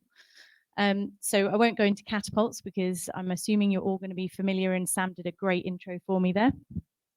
But the High Value Manufacturing Catapult has been operational for about 10 years, and we were one of the first catapults into existence. We're slightly different from the other catapults in that we consist of 7 our RTO centres, each with a different manufacturing bias, essentially. So the map there shows all of the centres, and we all act as catapults, independent catapults, but we just sit under this one umbrella. We're here to enable industrial sectors through application of manufacturing technology. So we're not here to mass manufacture. We're here to develop the technologies and processes that are then adopted by industry to enable the growth of the sector. So from the space sector's perspective, we've heard a lot today about how robotics and digital capabilities are critical into the space sector, particularly for Iosm. Those are the types of capabilities that exist within the manufacturing sector, and they're already applied in highly industrial and highly regulated sectors. So our role into Iosm is how do we translate those across and use them to progress the space sector. As with any other catapult, there's multiple mechanisms that you can engage with us, and we're flexible to suit the needs of industry. So collaborative R&D projects, commercial contracts, and the HVMC also has a memberships basis, which is largely aimed at mid-cap to large enterprise. But if there's large amounts of work and capability that you want to access within the centre, it's quite often an economic way to access new developments within R&D and also a massive network of supply chain. Have the next slide, please, Manuel. Have I got a clicker? Thanks. So this is just a brief overview of each of the centres. We'll talk about MTC and NCC in a bit more detail, but just to run through some of the others. So we've got CPI, which is our Centre for Process Innovation up in Durham. They do lightweighting, conformal electronics, chemical compositions. So into the space sector, my mind instantly goes to things like embedded sensors. So can we start monitoring large pieces of equipment remotely and looking at preventative maintenance activities? AFRC, our Advanced Forming Research Centre, partnered with Strathclyde University. That's all about forging and forming technologies. AMRC and the nuclear AMRC are in Sheffield, so looking at design and prototyping, and then the nuclear side of it, modelling and simulation. And then Warwick Manufacturing Group in Warwick, who are looking at advanced propulsion systems and lightweighting. The next slide, please, Manuel. Thanks. Okay, so MTC, about manufacturing technologies and processes. So we've got the National Centre for Additive Manufacturing. That's what probably most of you will have known us for, is our additive manufacturing capability. It's quite extensive, and it's we've got full powder characterization, powder handling capabilities, and post-processing. So the post-processing is really important in the space sector, looking at surface performance and can you get functionally graded materials from really complex components. We're also ESA's Additive Manufacturing Benchmarking Centre. So we'd like to see if we can take some of this additive capability and actually make things in space rather than take them. We then also span right the way across through to robotics, automation, and digital capability. So we're talking about, do we want to have sand pits on Earth, or do we want to have low Earth orbit space benches? To me, it's a mix of the two, and it's how do we create those virtual environments to create the control in a space, in space. So advanced teleoperations, haptic controls, robotics for assembling, construction, all of this is technology that exists and is being used in construction, nuclear, automotive, transport. And we'd like to bring that into the space sector to create a step change and enable Iosm. So I think that's enough for me on MTC. I'll just hand over to my colleague Sean, and he'll tell you a bit more about the NCC. Good morning, everybody. Thanks for having me. Please let me know if I'm coming through loud and clear in the room. I'm coming in virtually. Let me know if there's any issues. Welcome to my living room. I do apologise if my dog decides to bark at you down the microphone, so I'll do my best to keep him quiet if he does. So my name's Sean Cooper. I'm a Chief Engineer for Defence and Space at the National Composite Centre, part of the High Value Manufacturing Catapult, as Catherine has introduced. So I'm just going to take a minute of your time really to talk about the relevance of composite materials for the space sector and for IOSM, and then move on to a little bit of a case study example of some initial work that we're currently conducting as part of the HVMC network. So we see composites as being a key enabler for future in-space manufacturing. So composite materials can offer lightweighting of large structures. They have the ability for us to include fillers and other components into composite materials for functional properties, things like heat management, electrical conductivity, radiation resistance. Those sorts of properties can be tailored to your unique specifications with the use of composites. And also being able to tailor the directional mechanical performance with the use of, say, continuous fiber filaments in a polymer matrix as a composite can really help to enable some really good mechanical performances and stiffnesses that are needed for some larger in-orbit structures. So if we take a presentation from earlier, this Cassiopeia platform example that was given, you know, these sorts of future platforms of extreme size, the amount of raw material that's going to be needed to be launched in order to enable some of these larger structures is quite extreme.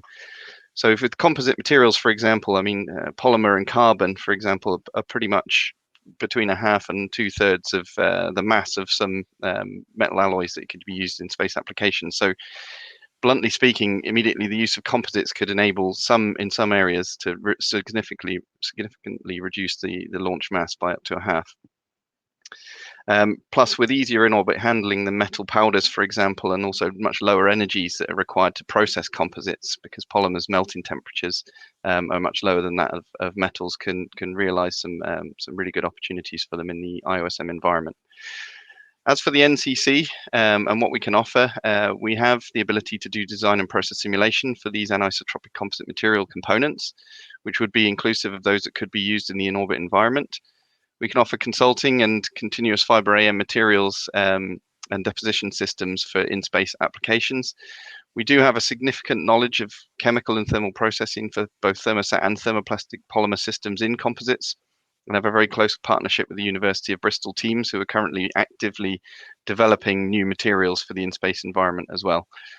With sustainability in mind, we can also perform life cycle assessments, you know, from sort of cradle to grave of products and new manufacturing processes to look at things like sustainability mapping and CO2 offset of new manufacturing processes, which could be relevant for IOSM. And the next slide will just outline the initial steps that we're taking as a part of a case study piece of work across the HVMC. Where we've started to investigate the UK offering for an in-orbit manufacturing system for advanced composites. So with this study, we have assessed via red, amber, green assessments, or RAG matrix assessment of 15 currently matured continuous fiber AM systems covering 4 different archetypes. I won't go into detail of those. They're in the bottom left. And if you want to know more about those individually, you can surely send me some questions. And we've looked at the materials that can be used within those continuous fiber AM systems and also graded them in terms of an assessment about their applications for IOSM. So that covers 11 known resin materials or polymer systems that have a heritage in space environment. We've looked at the environment in terms of the process effects of microgravity, temperature fluctuation, and having zero human intervention into the manufacturing process itself. So everything having to be required to be controlled remotely. And the material effects from things like atomic oxygen, UV and microwave exposure. So in that, we've made some recommendations of those technologies that are currently at the best level of maturity for future IOSM of composites, but there are a number of next steps that we need to take. Establishing use cases where in-orbit additive could be used and beneficial for the terrestrial markets. Actually developing a bespoke automated system at a compact size and improving upon the build to package ratio. So being able to build larger products in a smaller total footprint of the platform, so there's easier and lower costs for launch.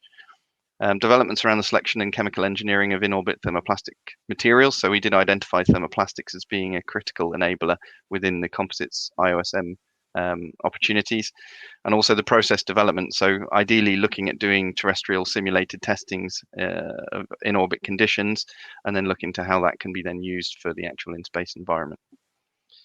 So feel free to contact through myself and Catherine on behalf of the HVMC. And if you'd like to know more about composite materials in particular for IOSM, of course, I'll be happy to help.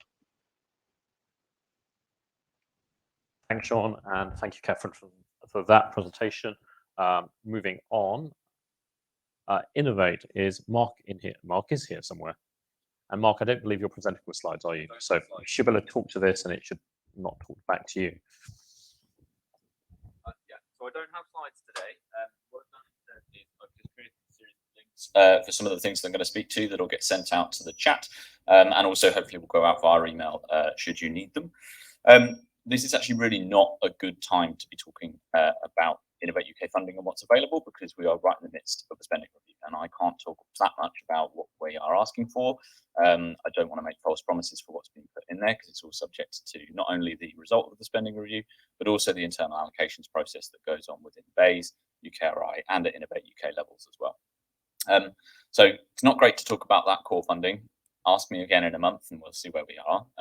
But one thing to note is that robotics certainly, and we've also talked about digital twins today, are both in relatively good places in principle, due to their inclusion in the innovation strategy. So one of the links I'll send out is the innovation strategy itself. If you've not read it, it makes reference to lots of the things we've been talking about today in terms of robotics, in terms of digital twins, and it also calls upon the national space strategy as well. So that's a good bit of context, and it puts in particular robotics and digital twins in a very healthy light, because they are one of 7 key technical themes that are actually included in the innovation strategy. So we're hopeful that there will be good R&D funding in those areas, but we will of course have to actually wait and see. So what funding access is there actually available? I will kind of just very briefly mention Horizon Europe and Cluster 4, which is digital and space. I've sent out a link that is a blog post by the Innovate UK Horizon Europe contact point, that's Catherine Holt, where she outlines all of what those opportunities are. Accessing Horizon Europe funding is something we're really strongly encouraging, because obviously after EU exit, quite a lot of UK industries sort of started to just turn off from that, and also in Europe, people slowed down their participation with the UK. And we really need to encourage it, because we are a member of Horizon Europe. We need to make sure that that engagement is still going on. However, it is complex. It's more complex than just accessing Innovate UK funds. So do take advantage of any guidance that's there. Do go and network and speak with Catherine if you want to understand more about how those strands work when the competitions are open, and who you need to be partnering with. So I'll just really point you in the direction of Catherine and her blog in terms of understanding more about Horizon Europe funding. In addition to the National Space Strategy, the Innovation Strategy also called for the publication of the National AI Strategy, which I think was published literally yesterday. And I would encourage you just to briefly look through some of that and see where any of that could spill over to space opportunities as well. And one of the things that was called upon in the National AI Strategy, which also is a big feature of robotics and what's going on within the Robotics Growth Partnership as well, is an increased focus on cyber physical infrastructure. So this is obviously the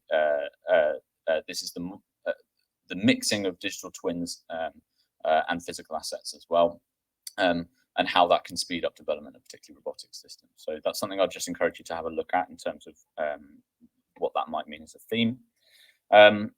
I obviously have talked about the Robotics Growth Partnership. If you want to learn more about that, come and speak to Rob at lunch. He's a member, and also we within Innovate UK and colleagues within BEIS also sit as observers on that group as well.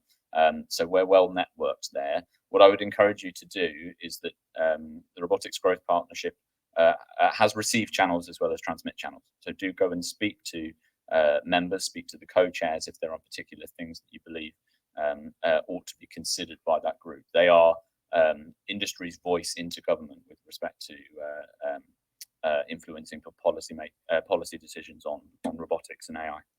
And then finally, because I haven't really had a chance to talk that much about concrete funding or funding opportunities or things you can really get involved with, lots of it's all wait and see what happens at spending review.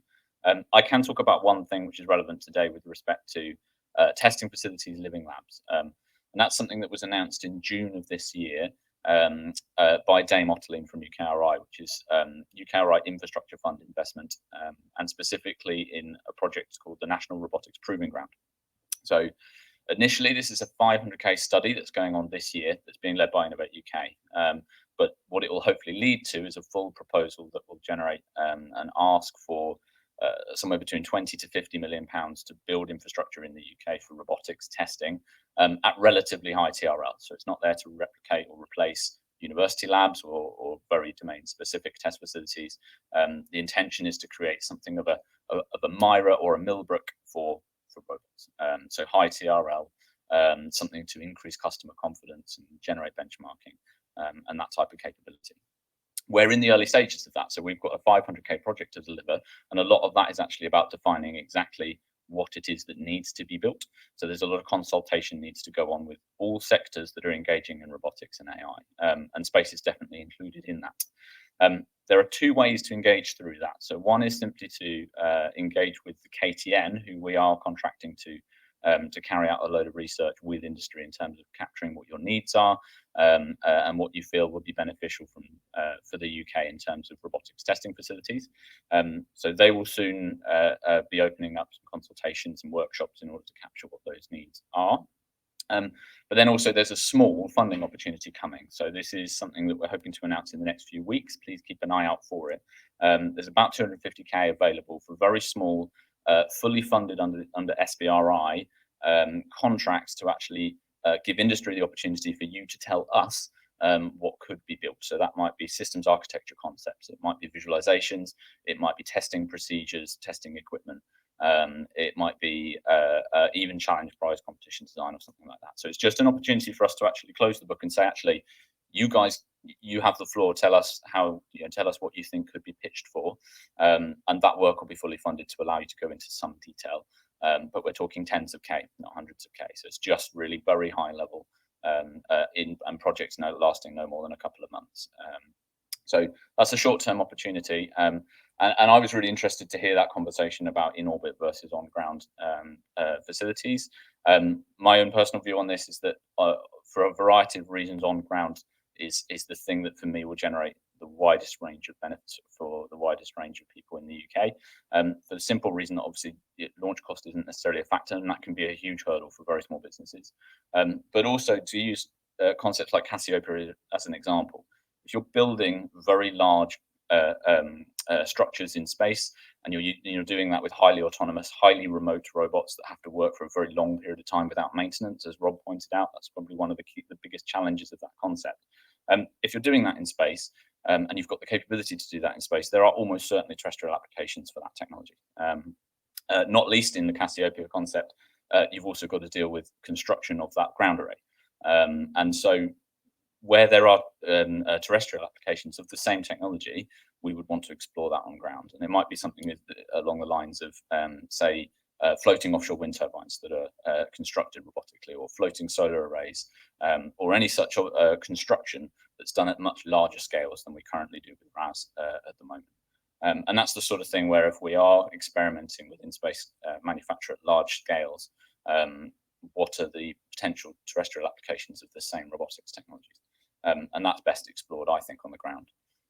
The other thing, as Rob alluded to, the biggest challenge really is about the resilience of those robots in space. And again, that's potentially best tested on the ground, because instead of just having one robot in orbit that you keep there for 10 years and slowly wait for it to fail and see how it fails, you can do parallel testing on the ground. You could have 10 Mars yards with 10 robots in them, and they all trundle around. You lock the door for a year and see what happens. And that ability to test things in parallel is likely to be an advantage compared to just launching one piece of hardware into space. So really, that's my sort of pitch for let's build some terrestrial facilities, please, because I think it'll have more spillover to the other sectors. And I'm not a space expert in Innovate UK. I'm interested in RAS across the board, just like Rob.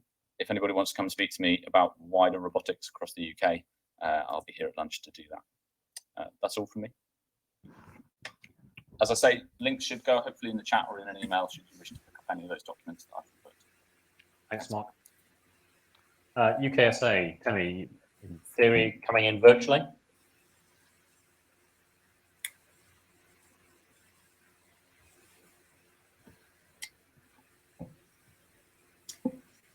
Hi, Good Temi, can you afternoon. hear us?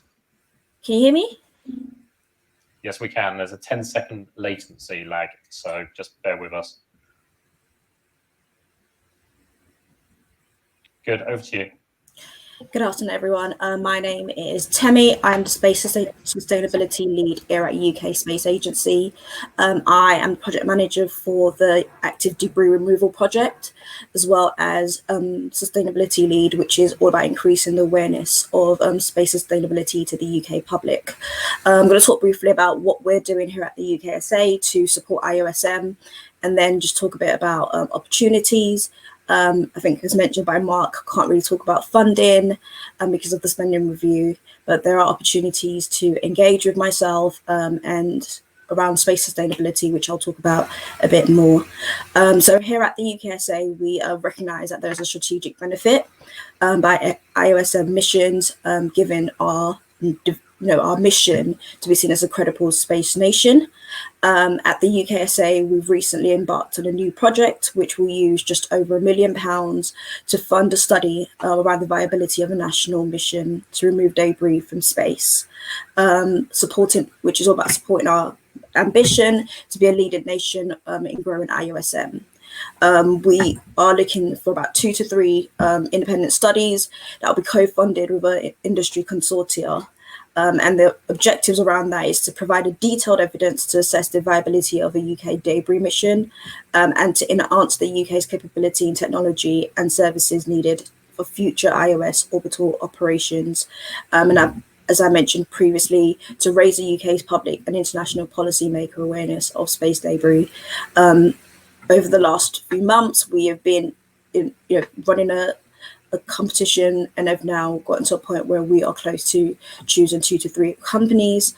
And this project was all about ensuring that we can increase the skills and operational capabilities in the UK, and to ensure that we can support industry with policies and ensuring that we have the right policies in place to achieve this. This project will support the National Space Strategy goals, which we are looking to publish in the next couple of weeks, and it might be sooner than that. So once that's out, we will be sharing that on all UKSA platform alongside with BASE platforms as well. We understand that our investment in IOSM is important, and we've been doing so through a number of different projects. Again, we can't talk about funding, but we can. I'm more than happy to talk to anyone that's interested to find out a bit more about what we're doing in UKSA around IOSM. And there is a bit of funding around space sustainability, so I'll be more than happy to talk to anyone around this. So please do feel free to add me on LinkedIn. Again, just cautious about time.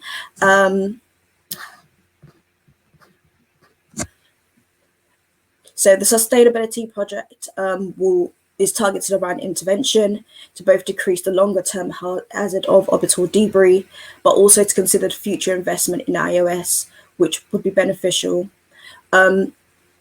We are working with a number of different partners here at UKSA to not only monitor space debris, but also look at how we can put in place the technologies needed to ensure that we can feed information to colleagues across Whitehall, so MOD, but also to international partners as well.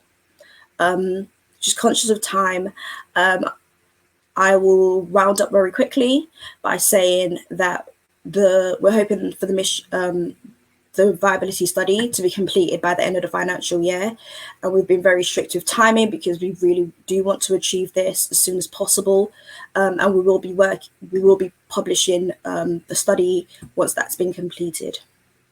That's it from me.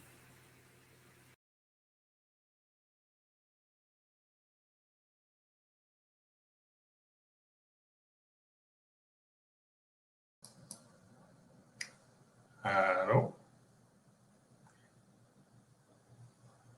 Can you hear me? I do not get any sound here.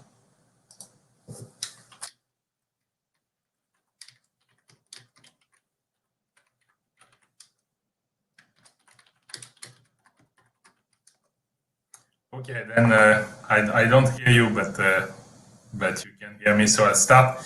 I'm Advenit Makaya from the European Space Agency, from the Materials and Processes team, and I will spend the next few minutes telling you a little bit about support opportunities we have at ESA for in-orbit servicing and manufacturing. I don't know if you can see my slides. And I'll speak a little bit closer to the microphone.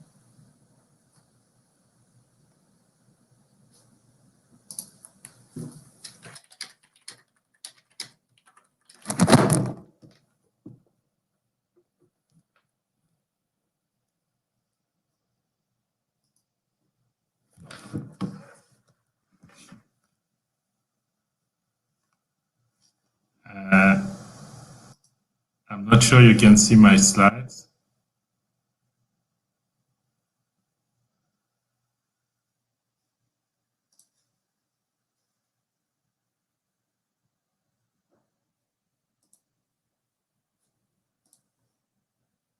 Okay, so I'll start anyway, and yes, I can see them now.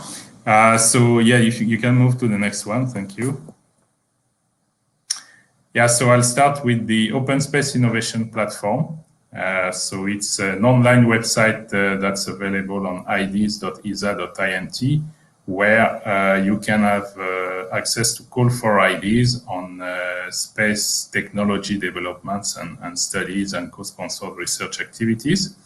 So I'll start with the campaigns. These are call for ideas dedicated to a specific topic.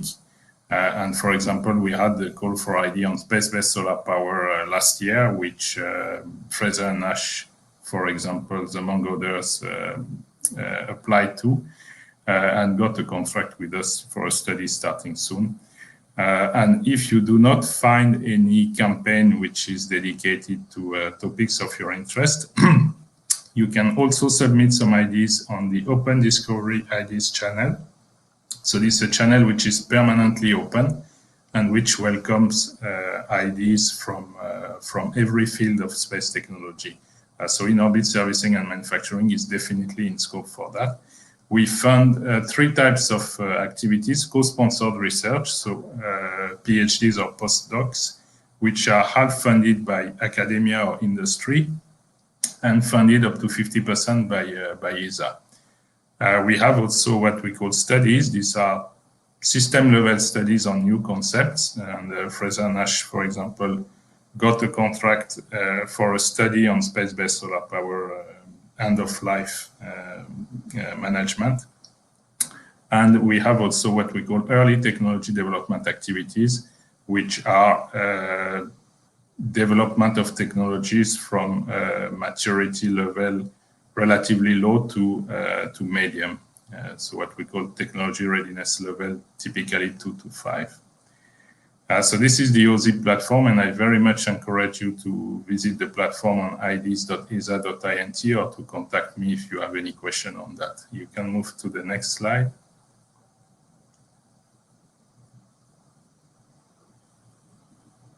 So next I'll talk about the initiative which we call Out of Earth Manufacturing.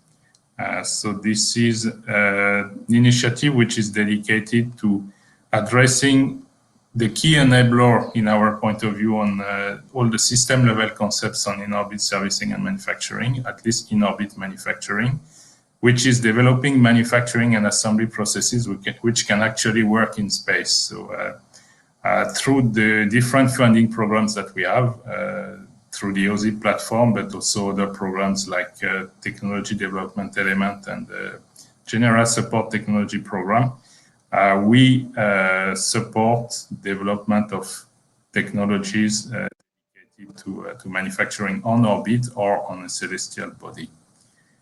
And you can move to the next slide. And the next one. So what I've talked about so far is support to technology development activities. We also have a team led by my colleague Lisa Denzer, looking at commercial initiatives around in-orbit servicing and manufacturing, among other fields. And that's what we call the Business in Space Growth Network. They will have a platform coming online very soon. You have the email address here for more information, or you can contact myself or my colleague Lisa. And the vision is very much to foster the emergence of an economic landscape in low Earth orbit, later on the Moon and Mars, where products and services developed by private industry drive innovation and allow to have a sustained market based on supply and demand. So how we can support you? We can help you establish partnerships to develop commercial services or products. We have market-specific programs, support programs, and we can also support feasibility studies or demonstration projects. So I invite you to go to the website indicated here, or contact myself or my colleague Lisa Denzer. So I'll round up here and very much welcome you for any question you have. Advent, thank you very much. In the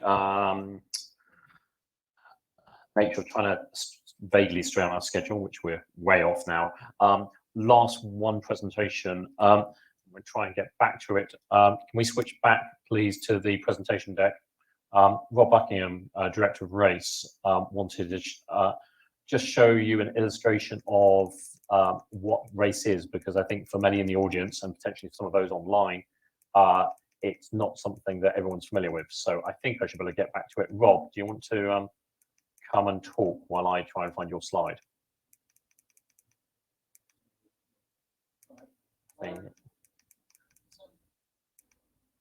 That one. Okay. Hopefully the sound off. So this is 300 people just on remote operations. Can you, Manawar, can you make it run, please? Just down the road, back color. It's a big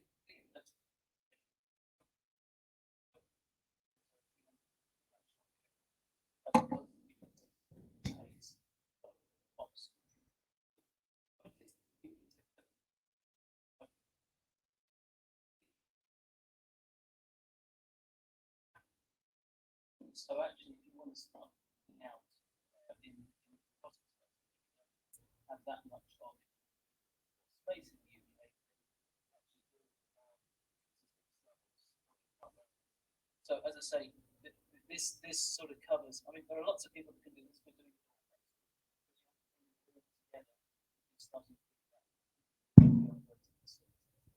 a whole bunch of videos that sit online around this. We're doing it every day of the week. We do remote ops at Jet. So we do remote ops at Jet. We have been doing what works and what doesn't work. When there's no point halfway through. So when you shear a bolt inside a fusion power plant, what do? Right, it comes down to those basic things. Things don't work first time. So and they often fail. So what do? How do you actually recover from those situations? So doing it in cartoon land is fine, but actually doing it for real is completely different. So yeah, I thought you should see that. Thanks, Rob. So we've pretty much come to the end, and just in the order of saving time, and I think most people probably want to eat something, I certainly do, and talk to other people, and so you don't have to listen to me any further. Pretty much wrapping up. So I think, thank you, slides, okay. Moving super fast.